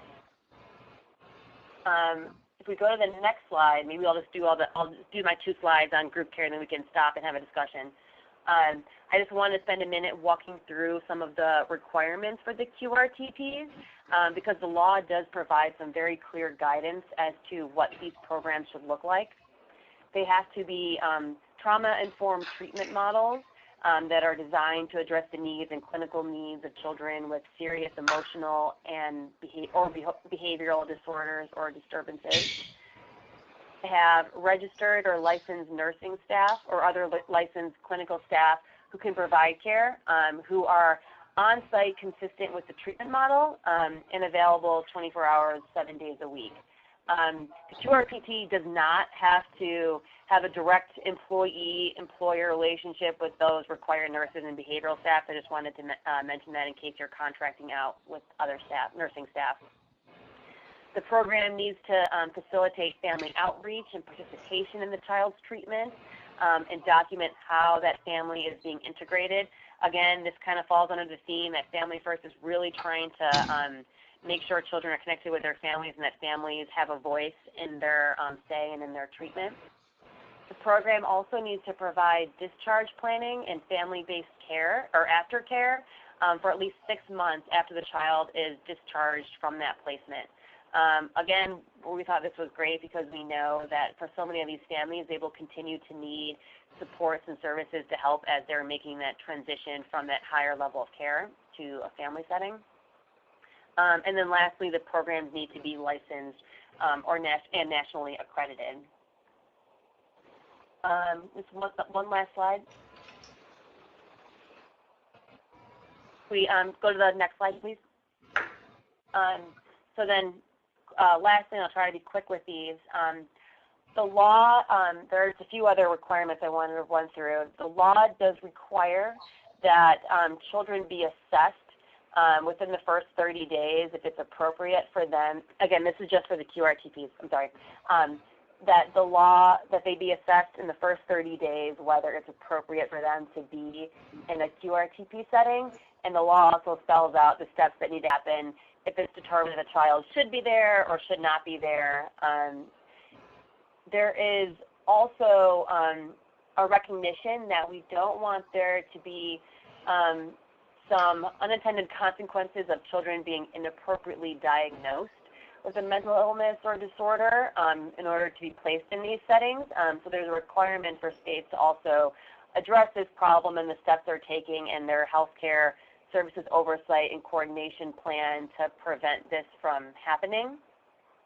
There's some new language in the law that was added to the court improvement program to include training for courts on these new changes to group care. States also need to include assurances that these changes in group care won't result in policy or practices that significantly increase the number of kids entering the juvenile justice system. There is now a new requirement that there need to be background checks for any adult that is working in a group care setting. states will also need to collect and report data specific to children who are in these non-family foster care placements, such as, the type of setting they're in, how long they were there, the demographics of those kids in those settings, just to get a better picture of who are being placed in these non-family settings. And then lastly, and again, this is pretty important, there is an option to delay up to 2 years these changes to group care. However, if a state decides to delay these changes, they forfeit the ability to access those new federal dollars to prevention during that same time period. You'll also note that I underlined and underscored the up to 2 years. So a state could, just delay these group care changes by 2 months, 9 months, anytime between, 2 years. But after the 2-year mark, so beginning October 1st, 2021, states will all need to be in accordance with these group care changes if they want to get federal reimbursement for room and board. So, questions?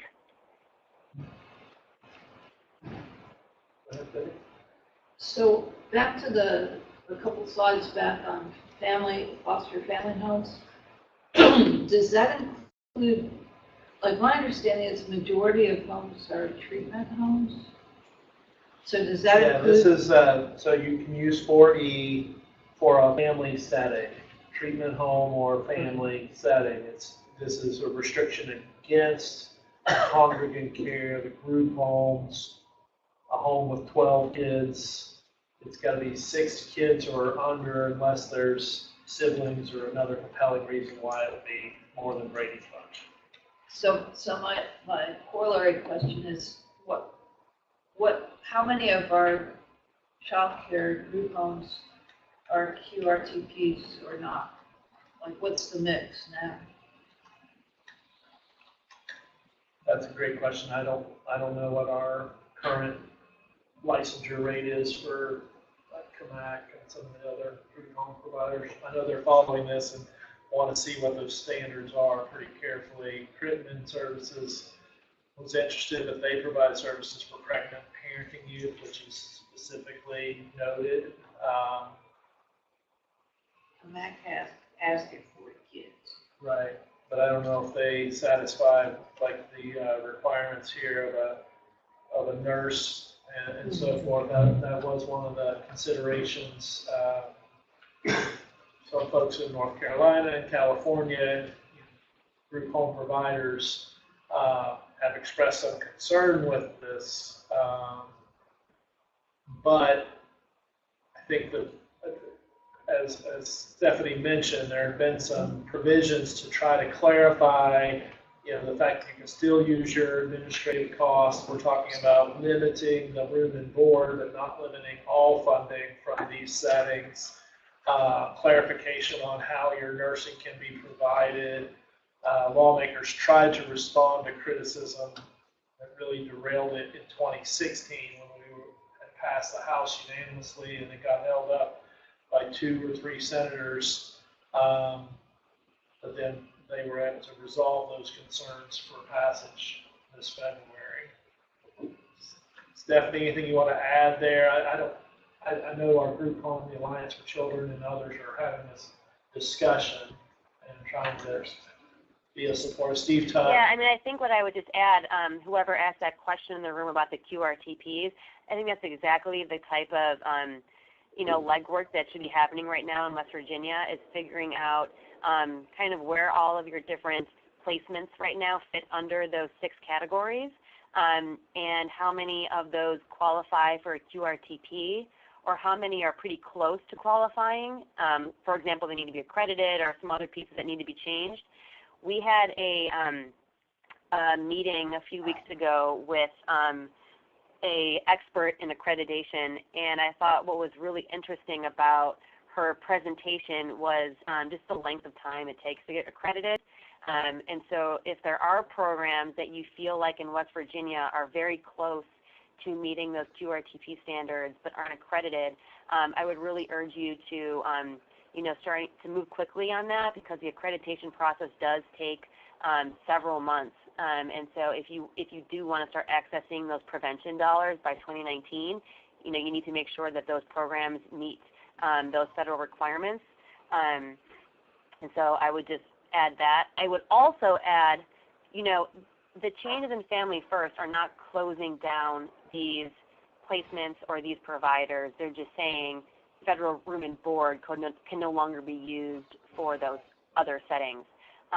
If West Virginia decides that they would just, for those programs that aren't meeting the qualifications for QRTP or for the other settings, and decide to just foot the bill, foot the room and board bill with just state funds, they would still be able to access the prevention dollars. They just can't use the prevention dollars if they're also using room and board dollars for these other group care placements, if that makes sense. So, Jim, this is probably one of the biggest challenges of this legislation. No, not probably. This is the biggest challenge.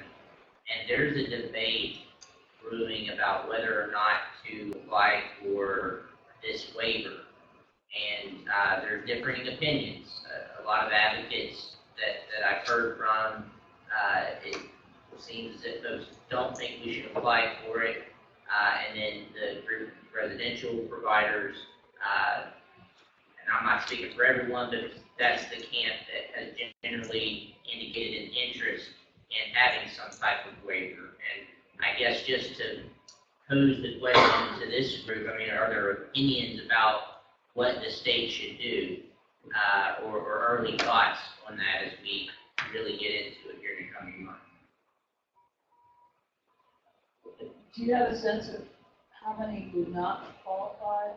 I don't actually. I sent that question to our folks. I anticipated you asking me that. I do not know Sorry. how many we have right now, but I'll get that. It seems like that would be a factor in addressing it. And what would be the argument or reasons why they would not want to seek accreditation? The cost, I think, is one of the things that has come up. The main principal driving reason, just the cost? Yeah, and I hate this. I don't know if any child residential folks are here today. I hate to speak for them, but that is one thing that's come up, the cost of doing that, the time it takes to do it. Have you heard estimates of what the costs are for the length of time, even on a median or average basis? I don't have those specifics yet. And another thing we need to do is model out how many prevention dollars are we actually putting at risk. And then one argument that one residential made was that, well, if we don't get the waiver, then we're going to have to come up with state dollars because we have so many children in congregate care right now. We'll have to use state dollars for those kids anyway. Where are you going to put them? And it is a good. I don't know. We don't have a hard strategy on this yet. It's going to be a challenge. And part of the modeling, I think, is looking at what Stefanie mentioned. We're already putting a lot of the state dollars are already 7 to 1 or whatever that number. We need to know what that number really is. Current number, because you have income eligibility, that 1996 look back for 4E. So if you've got a child that family's not in poverty, West Virginia's already footing that bill. And there's nothing in Family First that prevents West Virginia from continuing to foot that bill to have a child in the placement that they are. I'm on the prevention side, and so that's where we feel like we got to stem the tide for the demand for this, and I think the outcomes are improved when children are in family settings, but at the same time there is a need for some children to have qualified residential treatment programs as part of the continuum of care, and we should have that as needed. But I would hate to set aside one portion of the continuum that's prevention oriented. That's our position, but certainly want to have the ongoing discussion and appreciate the department's interest in having stakeholders' voices to inform that discussion as the plans move forward. Yeah, I think I'll add to what Jim just said too. Again, I'm speaking as someone who isn't in the weeds West Virginia finances, But just quickly, just to reiterate some things that I mentioned, what Jim mentioned, that could be helpful as you're trying to help your state figure out kind of what the fiscal impact is. Again, the data that I'm looking at is old. I think this is 2014 data. But in West Virginia in 2014, $3.4 million were spent from 4E dollars on group care. $21.5 million was spent on group care by state and local dollars. So, I was very surprised to see that because you are already spending a lot more on state funding for this. And then as Jim mentioned, if you look at then within the $3 million that are spent on group care, only around 40% of those children in group care are even eligible for 4E services. And so they're only receiving state funds to begin with. And then if you take that out further and look at that breakdown by 4E room and board versus 4E administrative dollars, I think you're actually going to be spending, I think there's the concerns around the federal reimbursement is much smaller in West Virginia than there are in some other states. If that's helpful, and I'd be happy to, talk offline to think things through, but I was encouraged by that when I looked at your data this week. That doesn't sound right to me. Now, we have a complicated bundled funding formula for child residential in West Virginia that includes Medicaid, and that new threshold for the evaluation to ensure that a child should be in that type of placement, I think, is going to also have a huge impact on the number of kids that get put in child residential. But those are facts, and that's on us.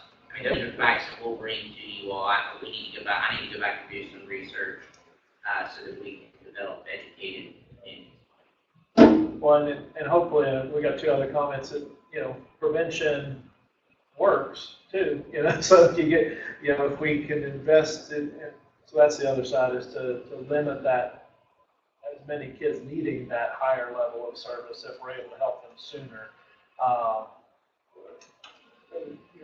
I was going to ask or comment is if there is an accreditation expert that's available, can that contact information be shared that we might access her expertise? Sure, I can share that with Kelly. So I just want to answer your question, Caroline, or address it. I spent most of the 90s working on these issues, which is like ancient history. But what I remember, which is maybe helpful to you now, is that you really have to go out of your way to get the input from groups like this and people who are involved in community-based prevention. Whereas child care providers are very organized. I'm sorry, was that a question for me? I couldn't hear it. Is it? And have like it's a common environment. And there's already an investment. And I would just urge you not to be weighed by that. To me, this is an unprecedented chance to help turn things around. And I know you heard from the legislature last interims, that there's interest in background and all things that kind of go along with this. And so I would like to just suggest building on that to the extent that you can. Even though the other people are going to be like camped out. Yeah, we're running out of time. Let's keep the great dialogue, and this is one meeting and an ongoing process. So we're going to go ahead and advance this on the slides. So can you go? I think we're a few slides back now. Can we go one more? There we go. Just very quickly, a lot of the bullets I included on the slide. This is for the bucket and how Family First addresses the opioid crisis. We've already talked about. So obviously the new prevention dollars in 4E around substance abuse, the new dollars in 4E to help place children with families in those family-based residential treatment programs for substance abuse.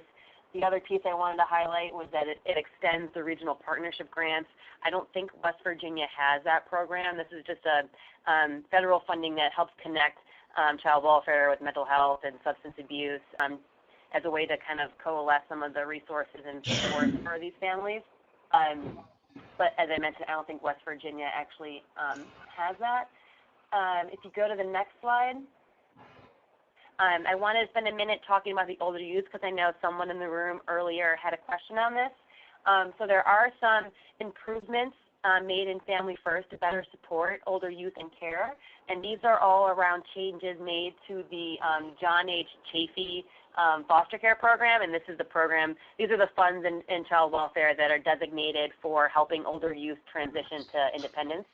And so all of the changes made in Family First to Chafee are around extending the age limit for these different services.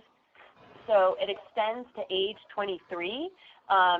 The ability to access services under Chafee around housing, financial service, counseling, employment, and education. Prior to Family First, that was cut off at age 21, so it extends it by 2 years. It also extends to age 26 to eligibility for education and training vouchers under Chafee. Again, before it ended at 23, so that extended it by 3 years. All of these changes to Chafee are only eligible for states that have extended foster care beyond 18 to age 21, which I believe West Virginia has. I think West Virginia extends foster care to through age 20. So again, you all should be able to,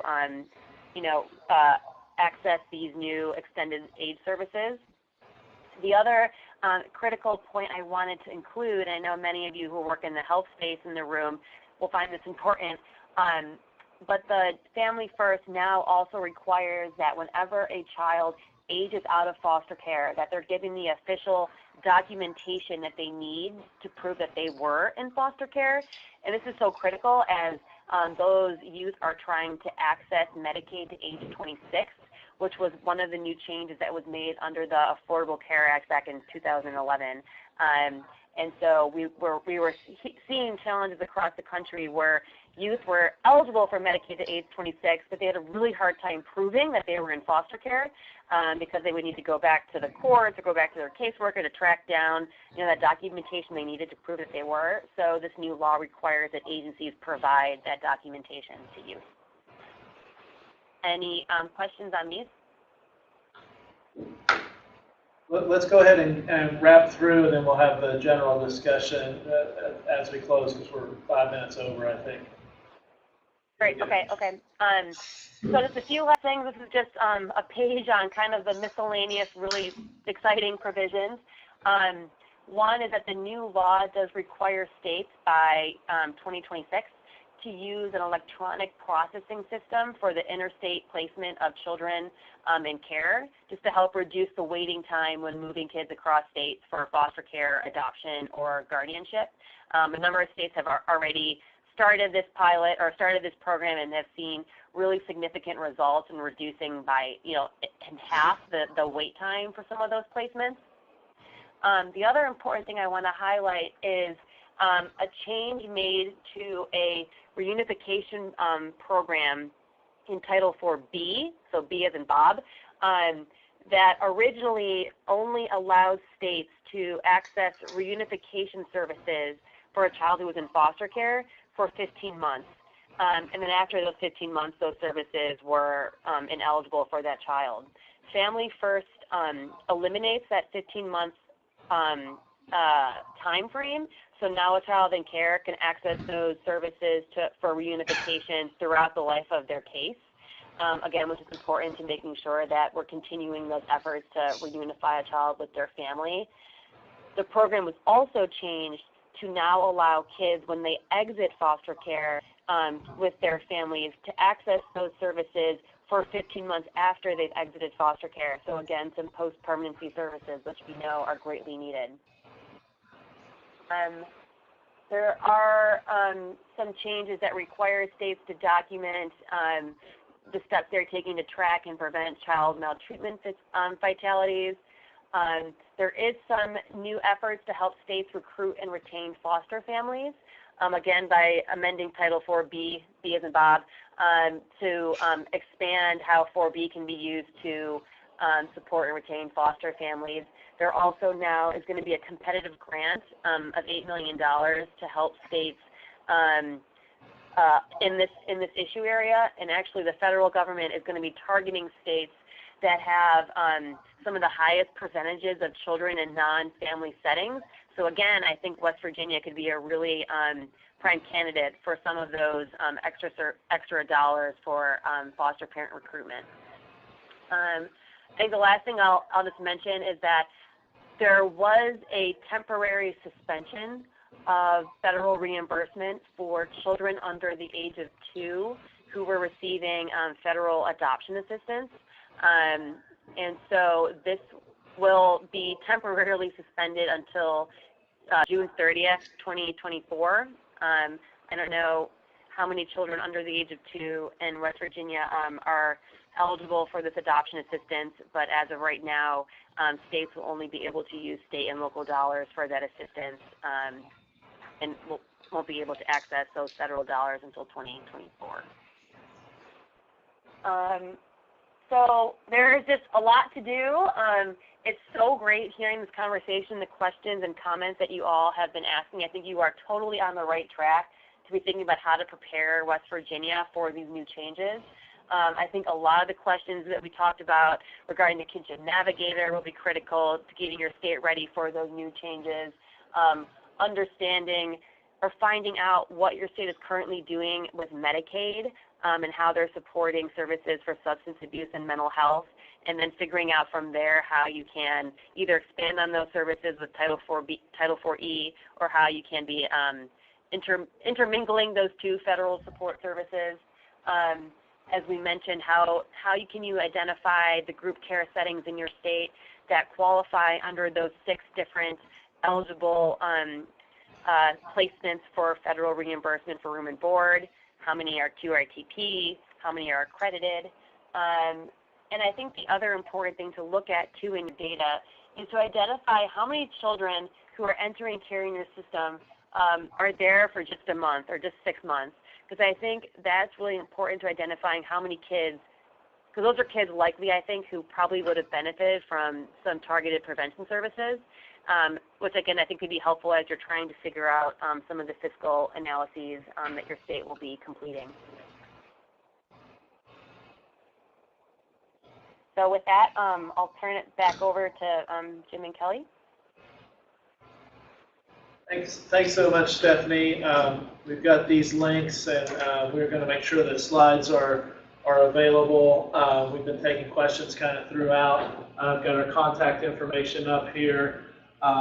Stephanie, I just want to say thank you again on behalf of all of us, not just for today, but for the leadership of the Children's Defense Fund. You guys are out there at the federal level, nationally, and it's greatly appreciated. And it's been my pleasure to be part of this conversation and see this. Thank you, Kelly, and everyone for convening this. Great, this thank you so much. I'm really excited for West Virginia. Is she really serious when she made comments about working with us offline on certain things? Because I want to take you up on that if you are. Specifically about the kinship navigation suggestion. Absolutely. I'd be happy to connect and talk more about that. I'll be in touch. Any other questions, comments, diatribes, rants, raves? Well, thank you guys. I'm going to pass it. We'll check on the chat.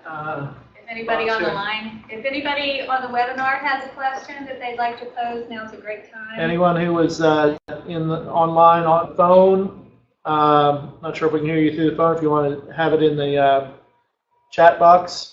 Got a question about the copies of the slide deck. We'll make sure that's available.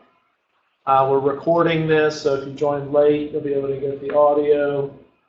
It will be up on our YouTube channel next week. YouTube channel.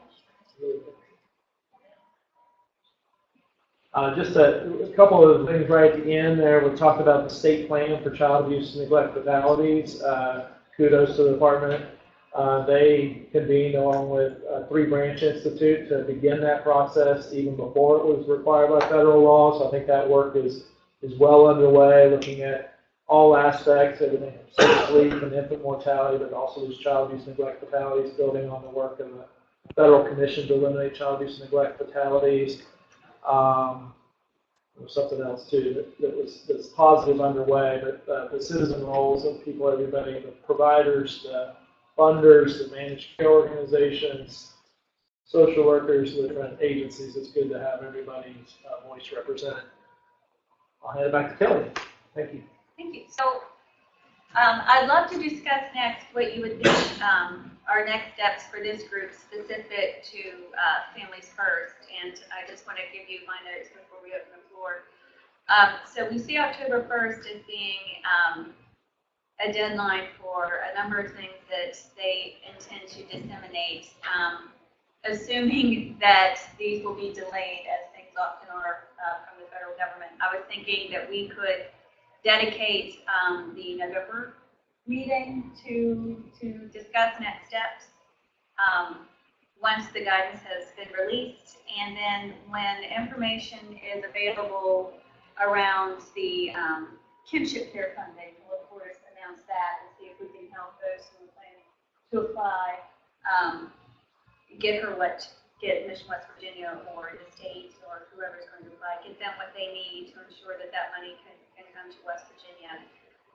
And then I had highlighted improving regional partnership grants, which I believe is coming out in October as well. So that's something we're going to line ourselves with. Anybody else have any ideas? Well, there's some things that are taking place now and then October 1st that need action before November. The bulk of this takes effect October 1st, 2019, with various guidance from the Department of Health and Human Services by October of 2018. There are some immediate funding eligibility questions, but the question about licensed qualified residential URTPs, treatment programs, and prevention dollars, that guidance is all kind of being formulated, and West Virginia has to take that and decide, do we opt into this, and in what manner do we opt in, or do we delay 2 years, or those types of things, which it sounds like Jeremiah fill in, but those are the multi-bureau conversations that they're having, and they want to hear from the residential providers and others about, and they're doing some of the fiscal analysis immediately, but I don't know that we have to decide by October 1st of this year whether we want it October 1st of 2019. Well, I was just thinking about some of the other pieces, and I didn't memorize them, but there were a number that she highlighted that kicked in right away. I mean, there's the funding for the Kinship Navigator is an immediate funding eligibility. Some of the others are just kind of new eligibility for funding. It's not as much of the opt-in with the prevention services versus the qualified residential piece. The development of the state or finalization of a state plan to eliminate fatalities, that's due October of this year. But I think that there's a work group already working on that, I believe. That may already be in place. So. Jeremiah, do you have any thoughts kind of timing-wise before, kind of sequencing this? We're continuing to meet with ACF and other states. We have a national meeting in July that we're hoping to give us a sense on what's going to be forthcoming in the fall with ACF. The fundamental challenge that we're still trying to, we'll probably be working on with y'all and others for some time is, what are we going to do with these children that are in child residential today or that would otherwise been placed in child residential when there is not a foster family or kin that can take care of them. And maybe that number shrinks with these added supports. I think it will, that's anticipation, but does it eliminate that? And when you go beyond 2 weeks, what are we going to do? And I just don't know. I wish I did know. Maybe y'all have input to see like some of those. I have read this bill and I've been to a lot of these meetings, but I'm shocked at the absence of any communication, directives, money at all. Me, at the very core, one of the significant problems with this issue is communication. And I do not see any compelling strategy to drive this discussion and its potential solutions into the eyes and minds of the public, they're the solution. If more people recognize the unprecedented nature of this issue in this state, West Virginians have a unique inherent ability to rally around one another and step up and be heroes, but we're not asking them. And messages are expensive. So I'm shocked at the absence and the, I guess, ignorance of how critical that message is. And you mean And it's specifically so around simple. recruiting foster Yeah, I mean, families? we have the most successful recruiting mechanism and process in America. But I can't go to Point 8 West Virginians tomorrow and get the message out. But if 10,000 West Virginians were to line up and walk through that door tomorrow, we're in a unique competitive position to be able to respond to that need immediately and offer some solution. And you're preaching to the choir when you talk about preventative measures. We don't desire to have kids that have to enter the system to start with, but acknowledging that they will continue to have to do that, to me, at its very core, and I'm not trying to persuade you, this is fundamentally a communications issue, and we're failing. I think the whole thing is a communications failure. I mean, I spent my life working on this. I found out about it from a side conversation from Sam at the last dinner. Yeah. And I'm on some lists. I mean, I'm not on all I mean, these it lists. passed February 9th of this year. I doubt most West Yeah, but that's Virginians still have- 3 or 4 months ago.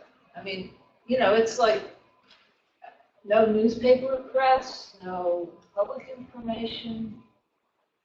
And it's so vital to everything we're doing. And obviously, somehow legislators are hearing about it because they're starting to ask questions. Which that's, not necessarily from the same, they're going to have their own points of view. I just don't understand.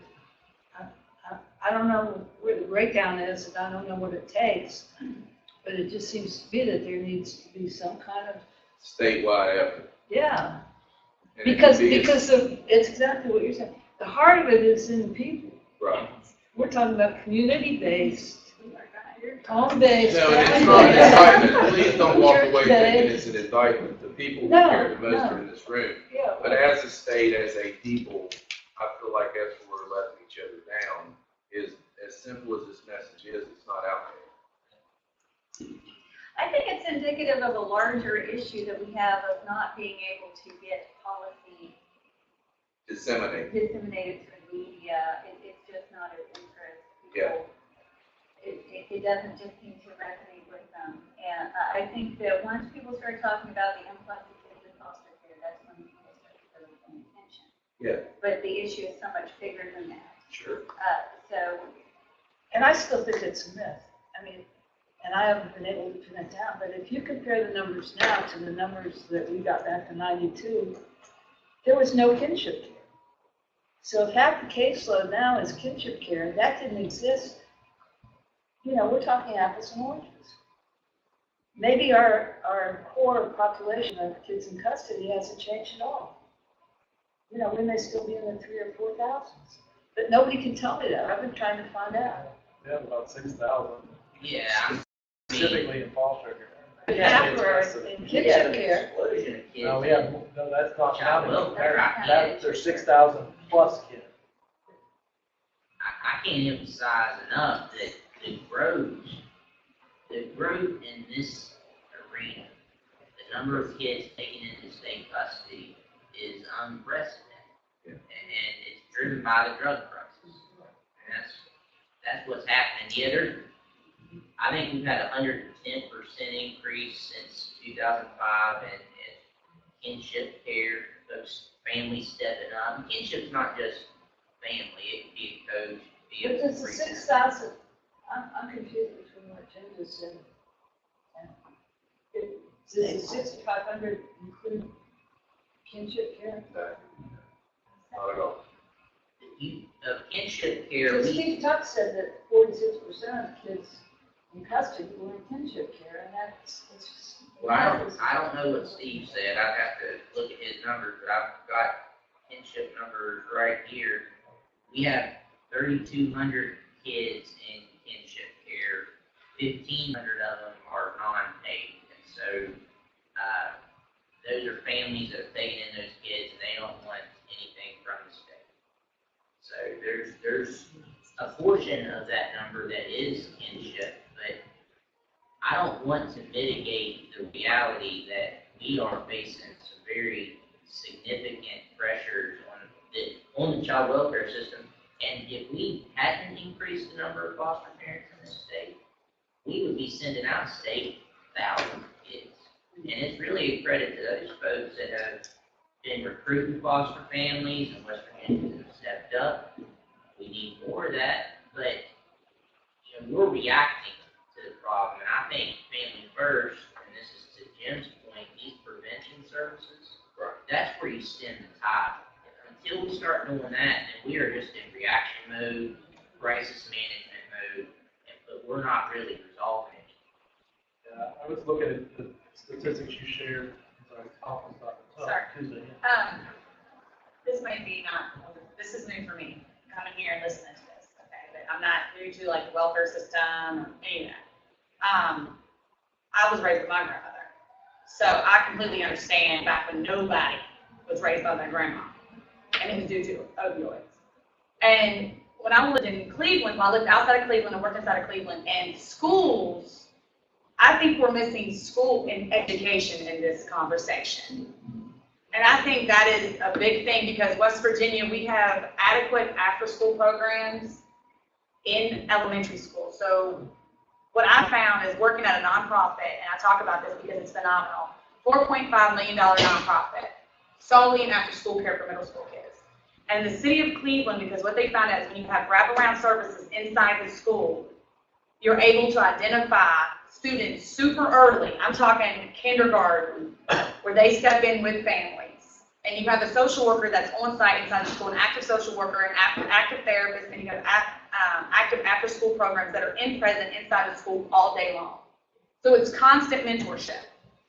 And the schools and the teachers, and then you have community that step in, and then the kids that were in foster care. And I worked in the hood. Like, it was not easy.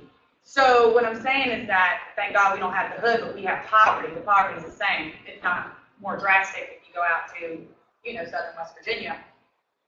But what I found was kids, I'm not going to lie, I assumed a lot of kids were in, kinship care, foster care, because of how their families looked. I'm not trying to be judgmental, but I'm being honest. And what really was the step with the school, the education department was so involved because they are with kids more than anybody. Your schools and your teachers know your children better than you do in some ways, and that's real. If any parent says no, they're lying to themselves. So by having that all wrapped up inside the school, that there was a tighter-knit community, we don't have that here. Like, I don't understand why we, do not have, a representative from the, somebody from the superintendent of schools or somebody here in this conversation, because we're able, when you're inside the school, you're able to wrap everything around and really give the child what you need. Yes. So two things. We do have somebody here from the State Department of Education, and Okay, great. I look forward to getting behind you. Great. The American Federation of Teachers and Reconnecting McKay has really been working on that community. You're right with Bob. Bob had this conversation because McDowell County is doing that. And we all should be doing that. And all counties doing it too. It is money, yes. Yeah. Because even there, the money that we've had pouring in McDowell County, we had social workers in the schools that let funding went away. Innovation zone, principles of what we use, and those change, and that's the answer, is the funding. The funding is not there. We work in the schools. That's one of our goals.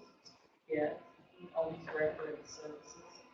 I would dare say in Cleveland, that's probably collective bargaining. The banks are included. The banks, all the banks there pick a community that is having problems, and they fund money through their bank to the school to help them with these right-hand services. Yeah, and that's the issue. Like you down,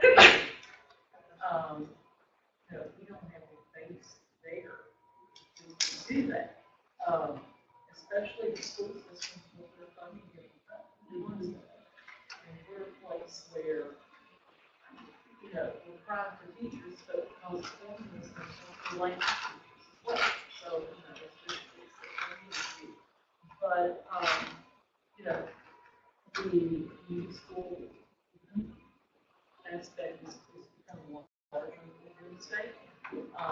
So there's more opportunities for after-school programs. It's going to be a lot of but at least it started. But yeah, one of the things that we see, you know, it was great when we had social workers in the school, but like some funding. And, you know, now that people are getting really acquainted with what ACEs is, the adverse childhood experiences, and understanding what that happens to that, it's starting to get not only academic counselors, but mental health counselors. And, you know, we have that now, the person in charge of that, it's funding is next school year, the very end of the year, and that may be funded. And you have several candidates there, so I've been on it.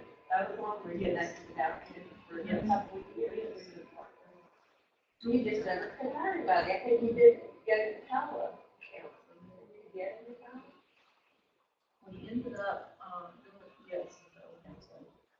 And also we have Project Rare in Iowa, and we've been able to grab people either from the mental health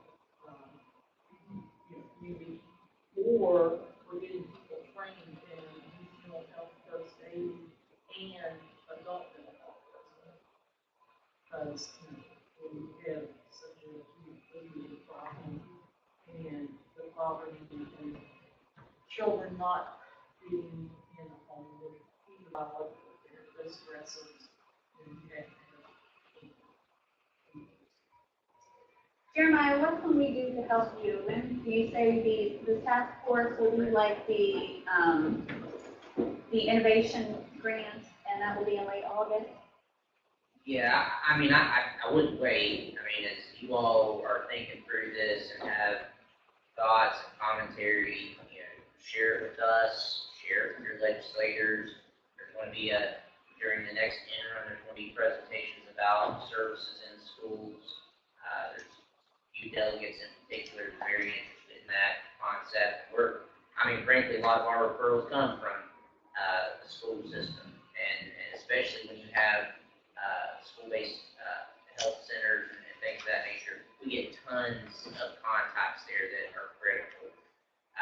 But, you know, I mean, we just need to have these open dialogues and conversations. It sounds a little bit, you know, it's obvious, and it may sound, you know, like oversimplifying it, but, you know, these are complex. This is more, you know, I was involved in the ACA implementation in the state, and that was complex.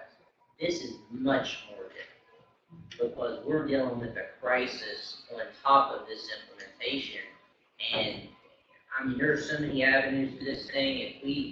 If we just put our head down and try to work in our own little silo, then we're going to fail. But we're not going to fail. Right? Don't get me wrong. We're going to succeed in this implementation. I'm very confident of it. And you all have been focused on this, there's other groups that focused on it. I do have a lot of hope. I think West Virginia is actually ahead of the curve on our thought process around this. And that's probably because of the crisis in child welfare we're dealing with. It's forced us to look at it. But we're going to knock this out, and you know, just stay confident and positive, and ask critical questions, and you know, we'll get through it. We'll be fine. But send any questions you all have about Family First. I may not have the answer, but feel free to send it to me, and I'll work to get an answer. If it's asking the federal government or asking, you know, our program staff, who know infinitely more about this than I do, we'll figure this out. I have a quickly. We talked about this before in this forum, and Bill Shank, who was coming as part of the Partnership for Elder Living, which has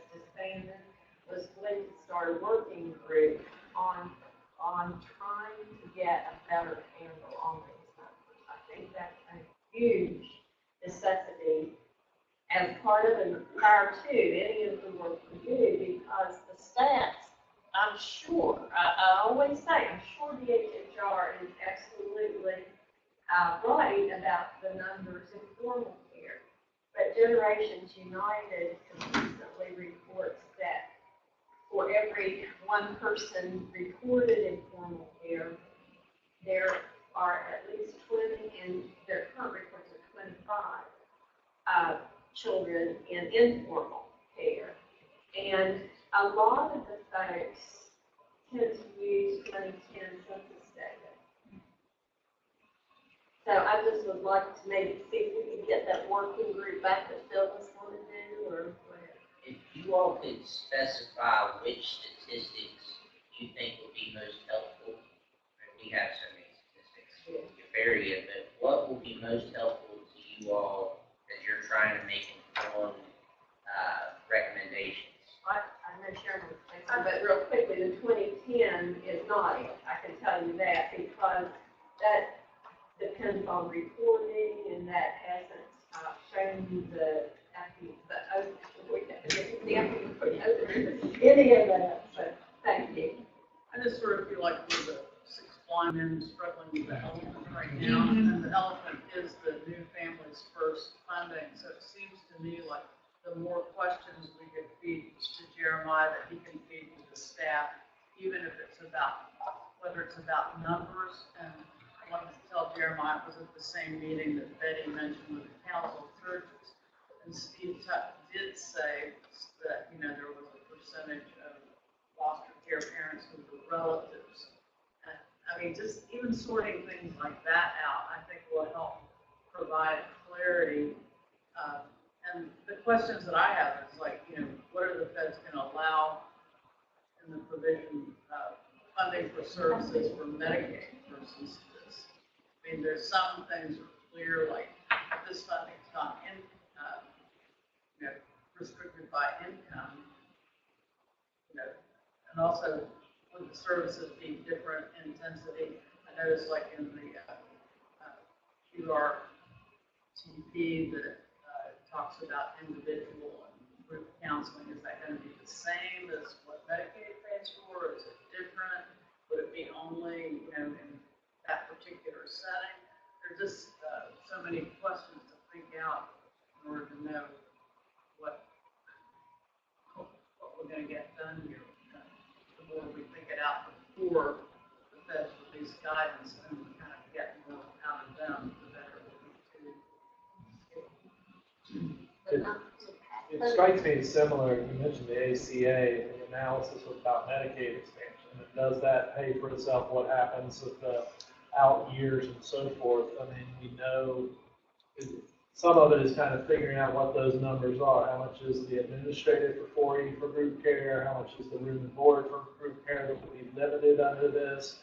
The eligibility based on income with that TANF look back versus what West Virginia's already paying the full tab for a child that makes $1, family makes $1 more than that 1996 poverty level.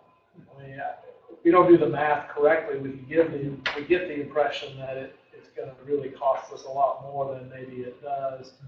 The match rate is 50% for a few years, and then goes to FMAP, which has generally been higher than 50% for West Virginia. It'd be great if our economic viability grew to where we were back to that lower level compared to our neighboring states, but that's not likely to happen in the next 10 years. So all that kind of modeling of that math is going to be important to see the different scenarios and what is the bottom line for the fiscal impact.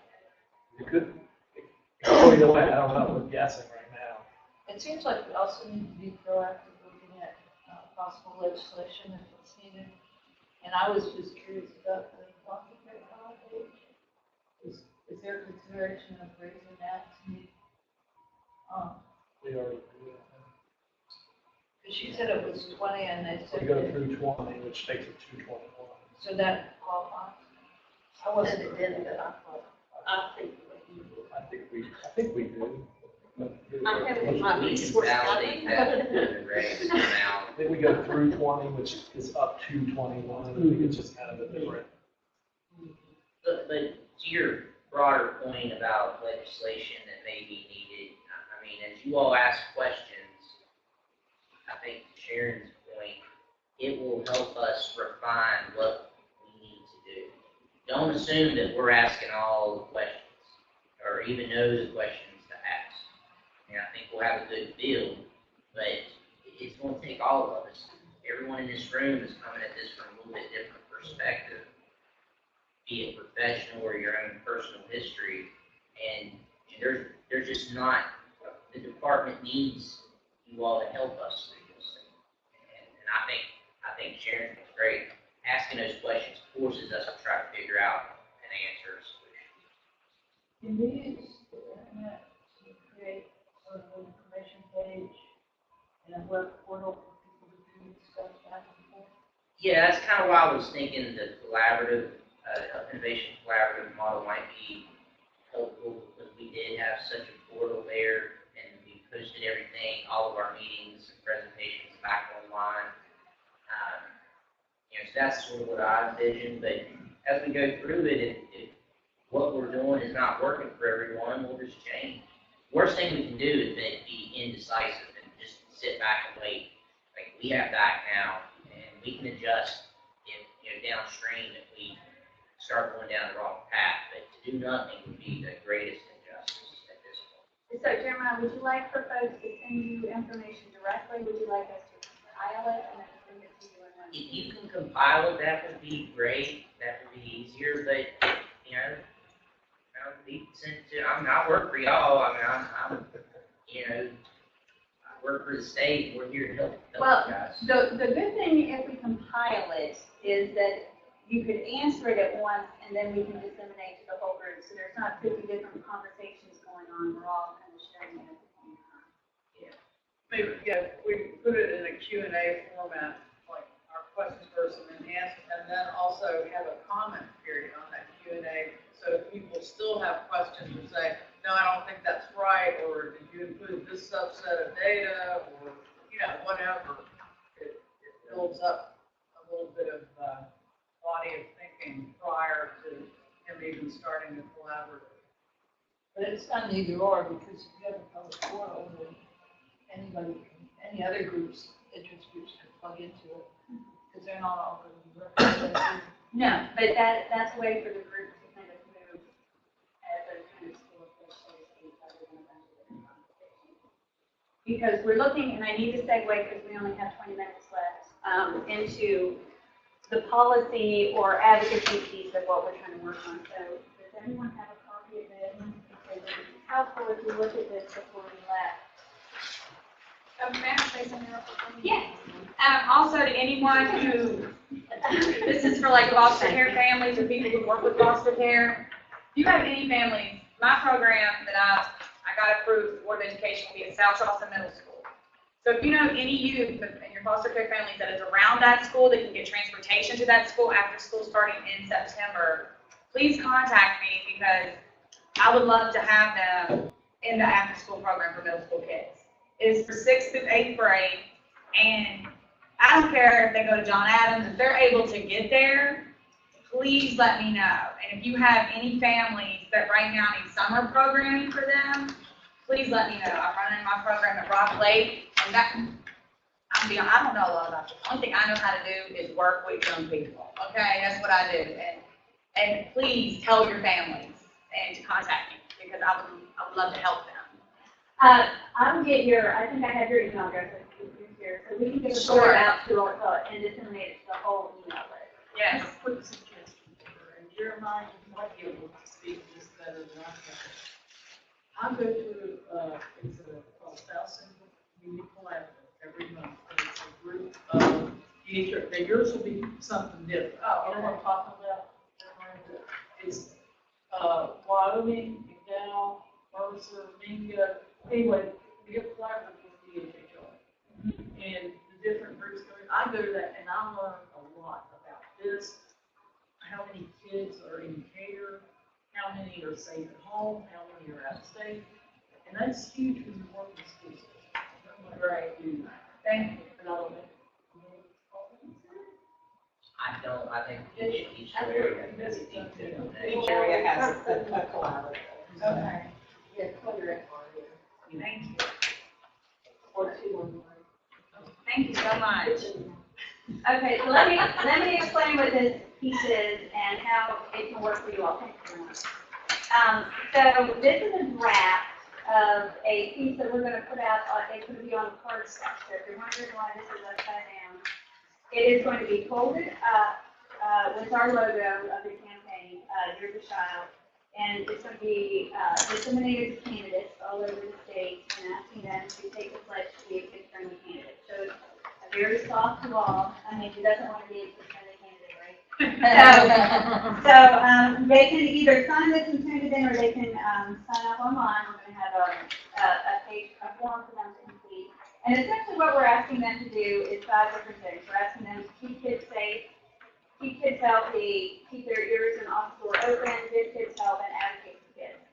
So when you think of keep kids safe, that's a lot of what we were talking about today. Keep kids healthy, it's a lot of with the MCO program we talked about last meeting, mental health in schools. Keep ears and office door open so we can actually try and get more legislators to really listen to what it's like to be a kid these days, because I don't think that they really understand some of the issues that kids are going through. Get kids help, so we talk about mentoring programs a lot, and that is something that we could highlight there, and then advocate for kids. That is the policy and advocacy part. So this is my thinking.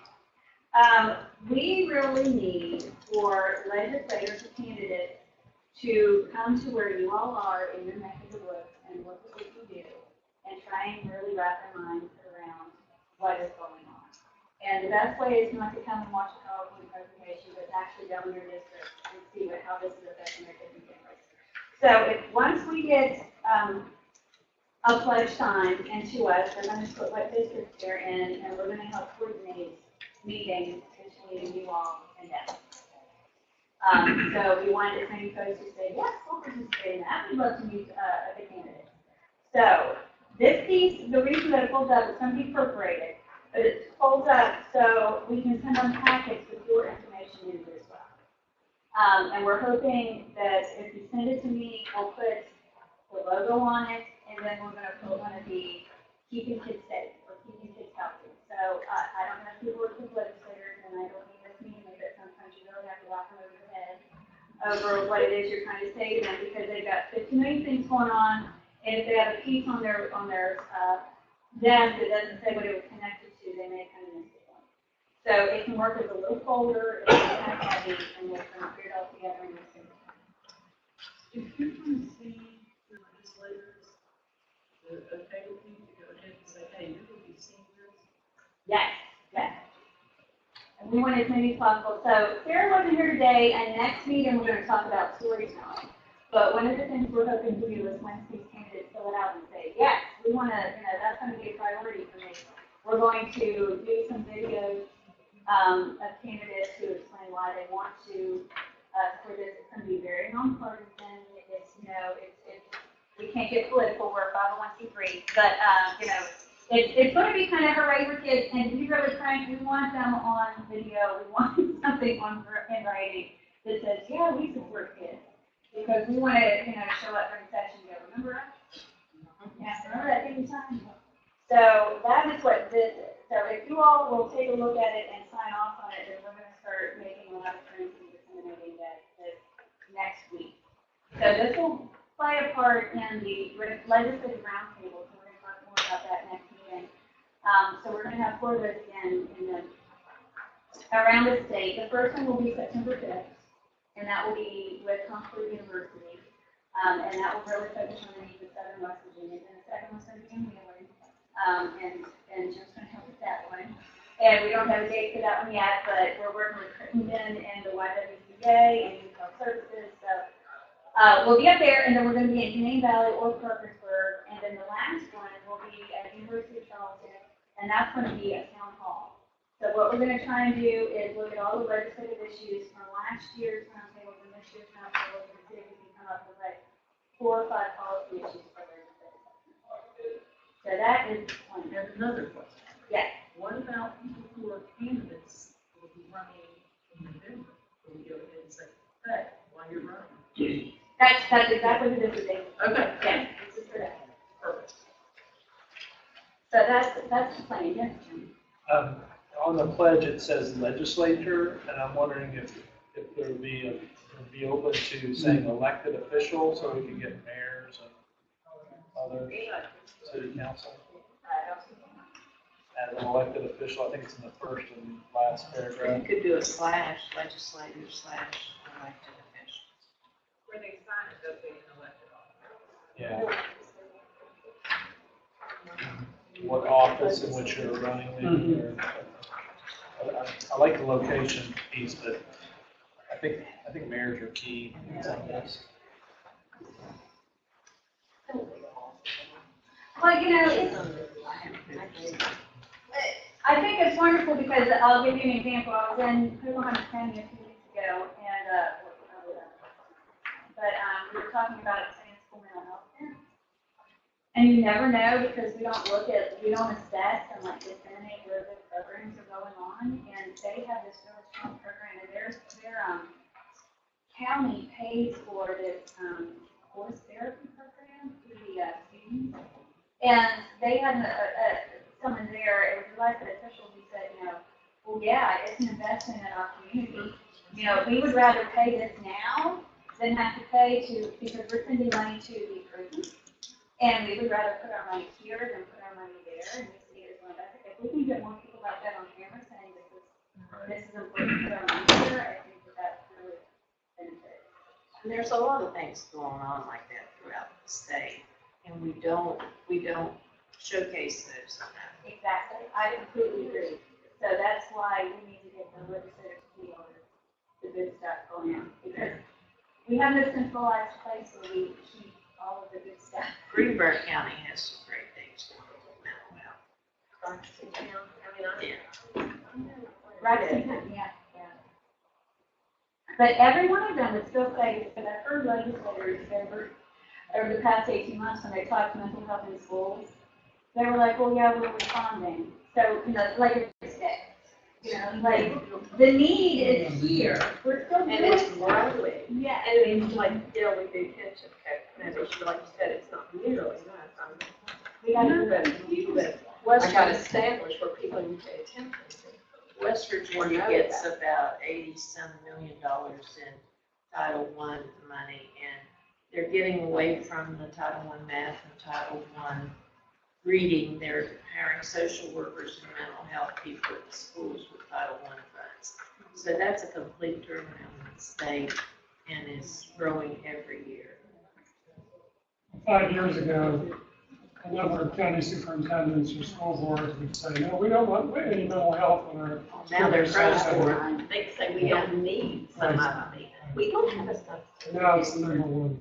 It is. Well, they're getting confused. They think that an academic counselor Yes. is the same thing. Right. And as long as the school has a counselor. Well, I don't think they're confused. I think they have been educated enough now to realize who they need and are reaching out for those professionals. And depending on Family First, if you're serving mental health services for kids who are candidates for foster care, that service could be co-located at a school setting. Should be, should probably. We're in schools every day. Right? Diversion programs and so forth like that, really successful. And those are expanding. That we've got those in 24 counties. So, I think we need to educate the public more because there's a lot of misinformation. People don't understand really what's going on. Project Awareness helped that a lot. And ounce of prevention really is worth it. There is a lot of encouragement. While not perfect, it's very encouraging. I think some schools are scared, like, whenever I went and talked to Dr. Otter about what my program does, one of the things that we do is my job, I'm supposed to be sitting in the classroom with my student who's enrolled in my program. The reason being, if Johnny is acting a fool, I go up to Johnny like, Johnny, let me sit with you, man. 9 times out of 10, you know, we know kids act a fool because they can't read or they can't do the problem, especially in the middle school setting. So when I was talking to Dr. Potter about it, she said, we can't have you in the classroom yet because teachers are afraid you're evaluating them. And so I had to do a whole communication thing of Schoolology, which I'm cool with because I have a parent component in my program. But even that problem, you can tell me Johnny's acting a fool, and I can address the situation when he comes after school. But in the setting at the time, how are you supposed to teach those coping skills? And so that's another thing is we have to change with our teachers or them feeling comfortable with having mentorship in the classroom. I'm sorry, but if you are worried about your teaching ability, then that's an insecurity you need to work on as a teacher. I'm here for this youngin', not for you. I mean, for you, to help you, but I want to help Johnny so he don't cause you problems. So I think that's a challenge we have, is getting through to the teachers. I agree. So, I don't know, I'm going to work on it. I'm working on it. Because the thing about it, we need to work more with teachers, and we're holding a listening session with CPS and Patrick Health System here next Monday to talk about how do we better communicate with CPS in the school. And I think one of the big problems with schools is they can't get out of school, that's what they do. You know, they have to be, so they can't come to meetings like this. Right. And so they don't know what else is going on. They don't see that other schools have had effective programs because they don't hear about them. They're very much kind of stuck in the road. And that's the challenge is like I've noticed coming back home is that we're so afraid of change. Yeah, that's just Appalachian, that's just who we are. We're afraid of this change. Like even with my son's school, I had a situation with my son's school and the principal was trying to talk to me crazy. And I had to tell her, like, man, you don't have to talk to me like that. And then and I had to ask the academic counselor who said that she's supposed to do counseling stuff. And I asked her, I said, are you an academic counselor or are you like a counselor? She's like, well, I help children, we do groups and stuff. I was like, well, man, no disrespecting to get on your job because you ain't doing it. Like, my son is, you know. So I think that's the thing is being able to communicate effectively before it gets to that point of telling somebody you ain't doing your job. It's like that openness that we need with our teachers. I agree. So, anybody has any information or ideas, please give this to me before you leave. We have extra copies of the draft here. If you just want to say this coming down the pipe and share them with people. One last question. Jeremiah's presentation that I looked at may be different than these legislative roundtables. They featured 4 forums from July to September. Are there legislators anticipated to be at those forums that this might be? So the forums are going to be, there'll be panelists, and there'll be panelists from the affected system. So it's going to be healthcare, public education, juvenile justice, and child welfare, and that's including foster care. So yes, the HHR will be there. Legislators will be invited, but they will not be. Well, we did have Senator Stone, who's also a doctor, but we don't anticipate kind of giving the floor because this is an election year. We can't really give them the opportunity to get up and speak without, then you get into having to give the candidates the equal time. Yes, it's very. But they may well be in attendance. Yes, yes. We're going to ask them to attend. And then, of course, we're going to have an overnight where they can have questions. So with that, I want to open the floor to anybody who has any updates or upcoming events for this.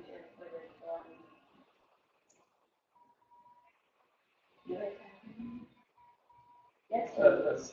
It's not before the July meeting, but save the date, August 21st, our Baby Safe and Sound Advisory Panel, which focuses on infant safe sleep, shaken baby prevention, is having a meeting at July 23rd, kind of looking at where we are as a campaign with Say Yes to Safe Sleep in the hospital-based program and where we're going. But in particular, and we'll be kicking off Safe Sleep Month with the First Lady, which is in September. But the 2 people you might want to be there for, one is Dr. Rachel Moon, who is a pediatrician, is basically the lead guru for the American Academy of Pediatrics around infant safe sleep. So if you have any questions about co-sleeping and why is Jim doing this, he's all this, and he lets his kid play football, and then he's still doing this. You know, all my friends that like to have those debates, come there on the 21st, and we can talk to the expert about sleeping and co-sleeping and the concerns with it. There's some exciting things actually about smoking and how we should be addressing that as the root cause that would then increase the risk factor. So there's that. And also, if you've seen the Baby Safe and Snug book, which is a great children's book, part of our campaign. It was off of Charlie's Kids Foundation. Charlie unfortunately died in his father's arms, asleep on his chest on the couch. His dad is a pediatrician himself, and Gary and Mara, the parents, will be there also to talk about their initiative and their passion for infant safe sleep. So August 21st, John 23rd should be a really good morning and early afternoon meeting. Thank you. Anybody else have anything? And we can get that after. Yep. Okay, so the next meeting will be, I don't know if it will be here or at our conference room at 600 on Sullivan Way. I think it's probably going to be there unless we can get this room, because I have a feeling that our story tellers may want to share. You think you're going to have some visuals from I hope so. I'm working slowly but surely to get access. I'm hopefully filming a project in Huntington, and they're doing some construction on that space. I went to my first healthy grandparents meeting last night. Oh, good. That was the first time like I've been with the family, because I know we follow the documentary, and it was really interesting. And I think like legal aid was there. I was thinking about like this funding, because I know like Bonnie mentioned last night they're losing funding. It's so complicated, which I think everyone has talked about, and it's interesting to see from a complete outsider perspective. I'm so new to any of these issues. So today we talked child welfare, and that's how complicated that is. So when you grow in healthcare, when you grow in school, Yeah. So we have something to share. So, okay, so we're only gonna meet from 10 to noon for the next meeting, and then we're now on storytelling, and then we're going to discuss the roundtable, maybe an hour and a half. And then we'll discuss roundtable and ideal panelists and locations and getting the word out, and ways to make it interesting to try and get the public to attend, because last year, they were wonderful roundtables, and the reports are great, and I'll share from the next meeting, but, the number of people who came, it was not a great turnout. When people hear policy, so, but when you say, what's the grade, where kids are most apt to get expelled in a kindergarten, I think that sounds, I don't know. So maybe we can talk about better ways to advertise. Anyone have anything else? Okay, thanks, folks. Grab some food. Great job. Thank you. I appreciate your passion. I'm on the line.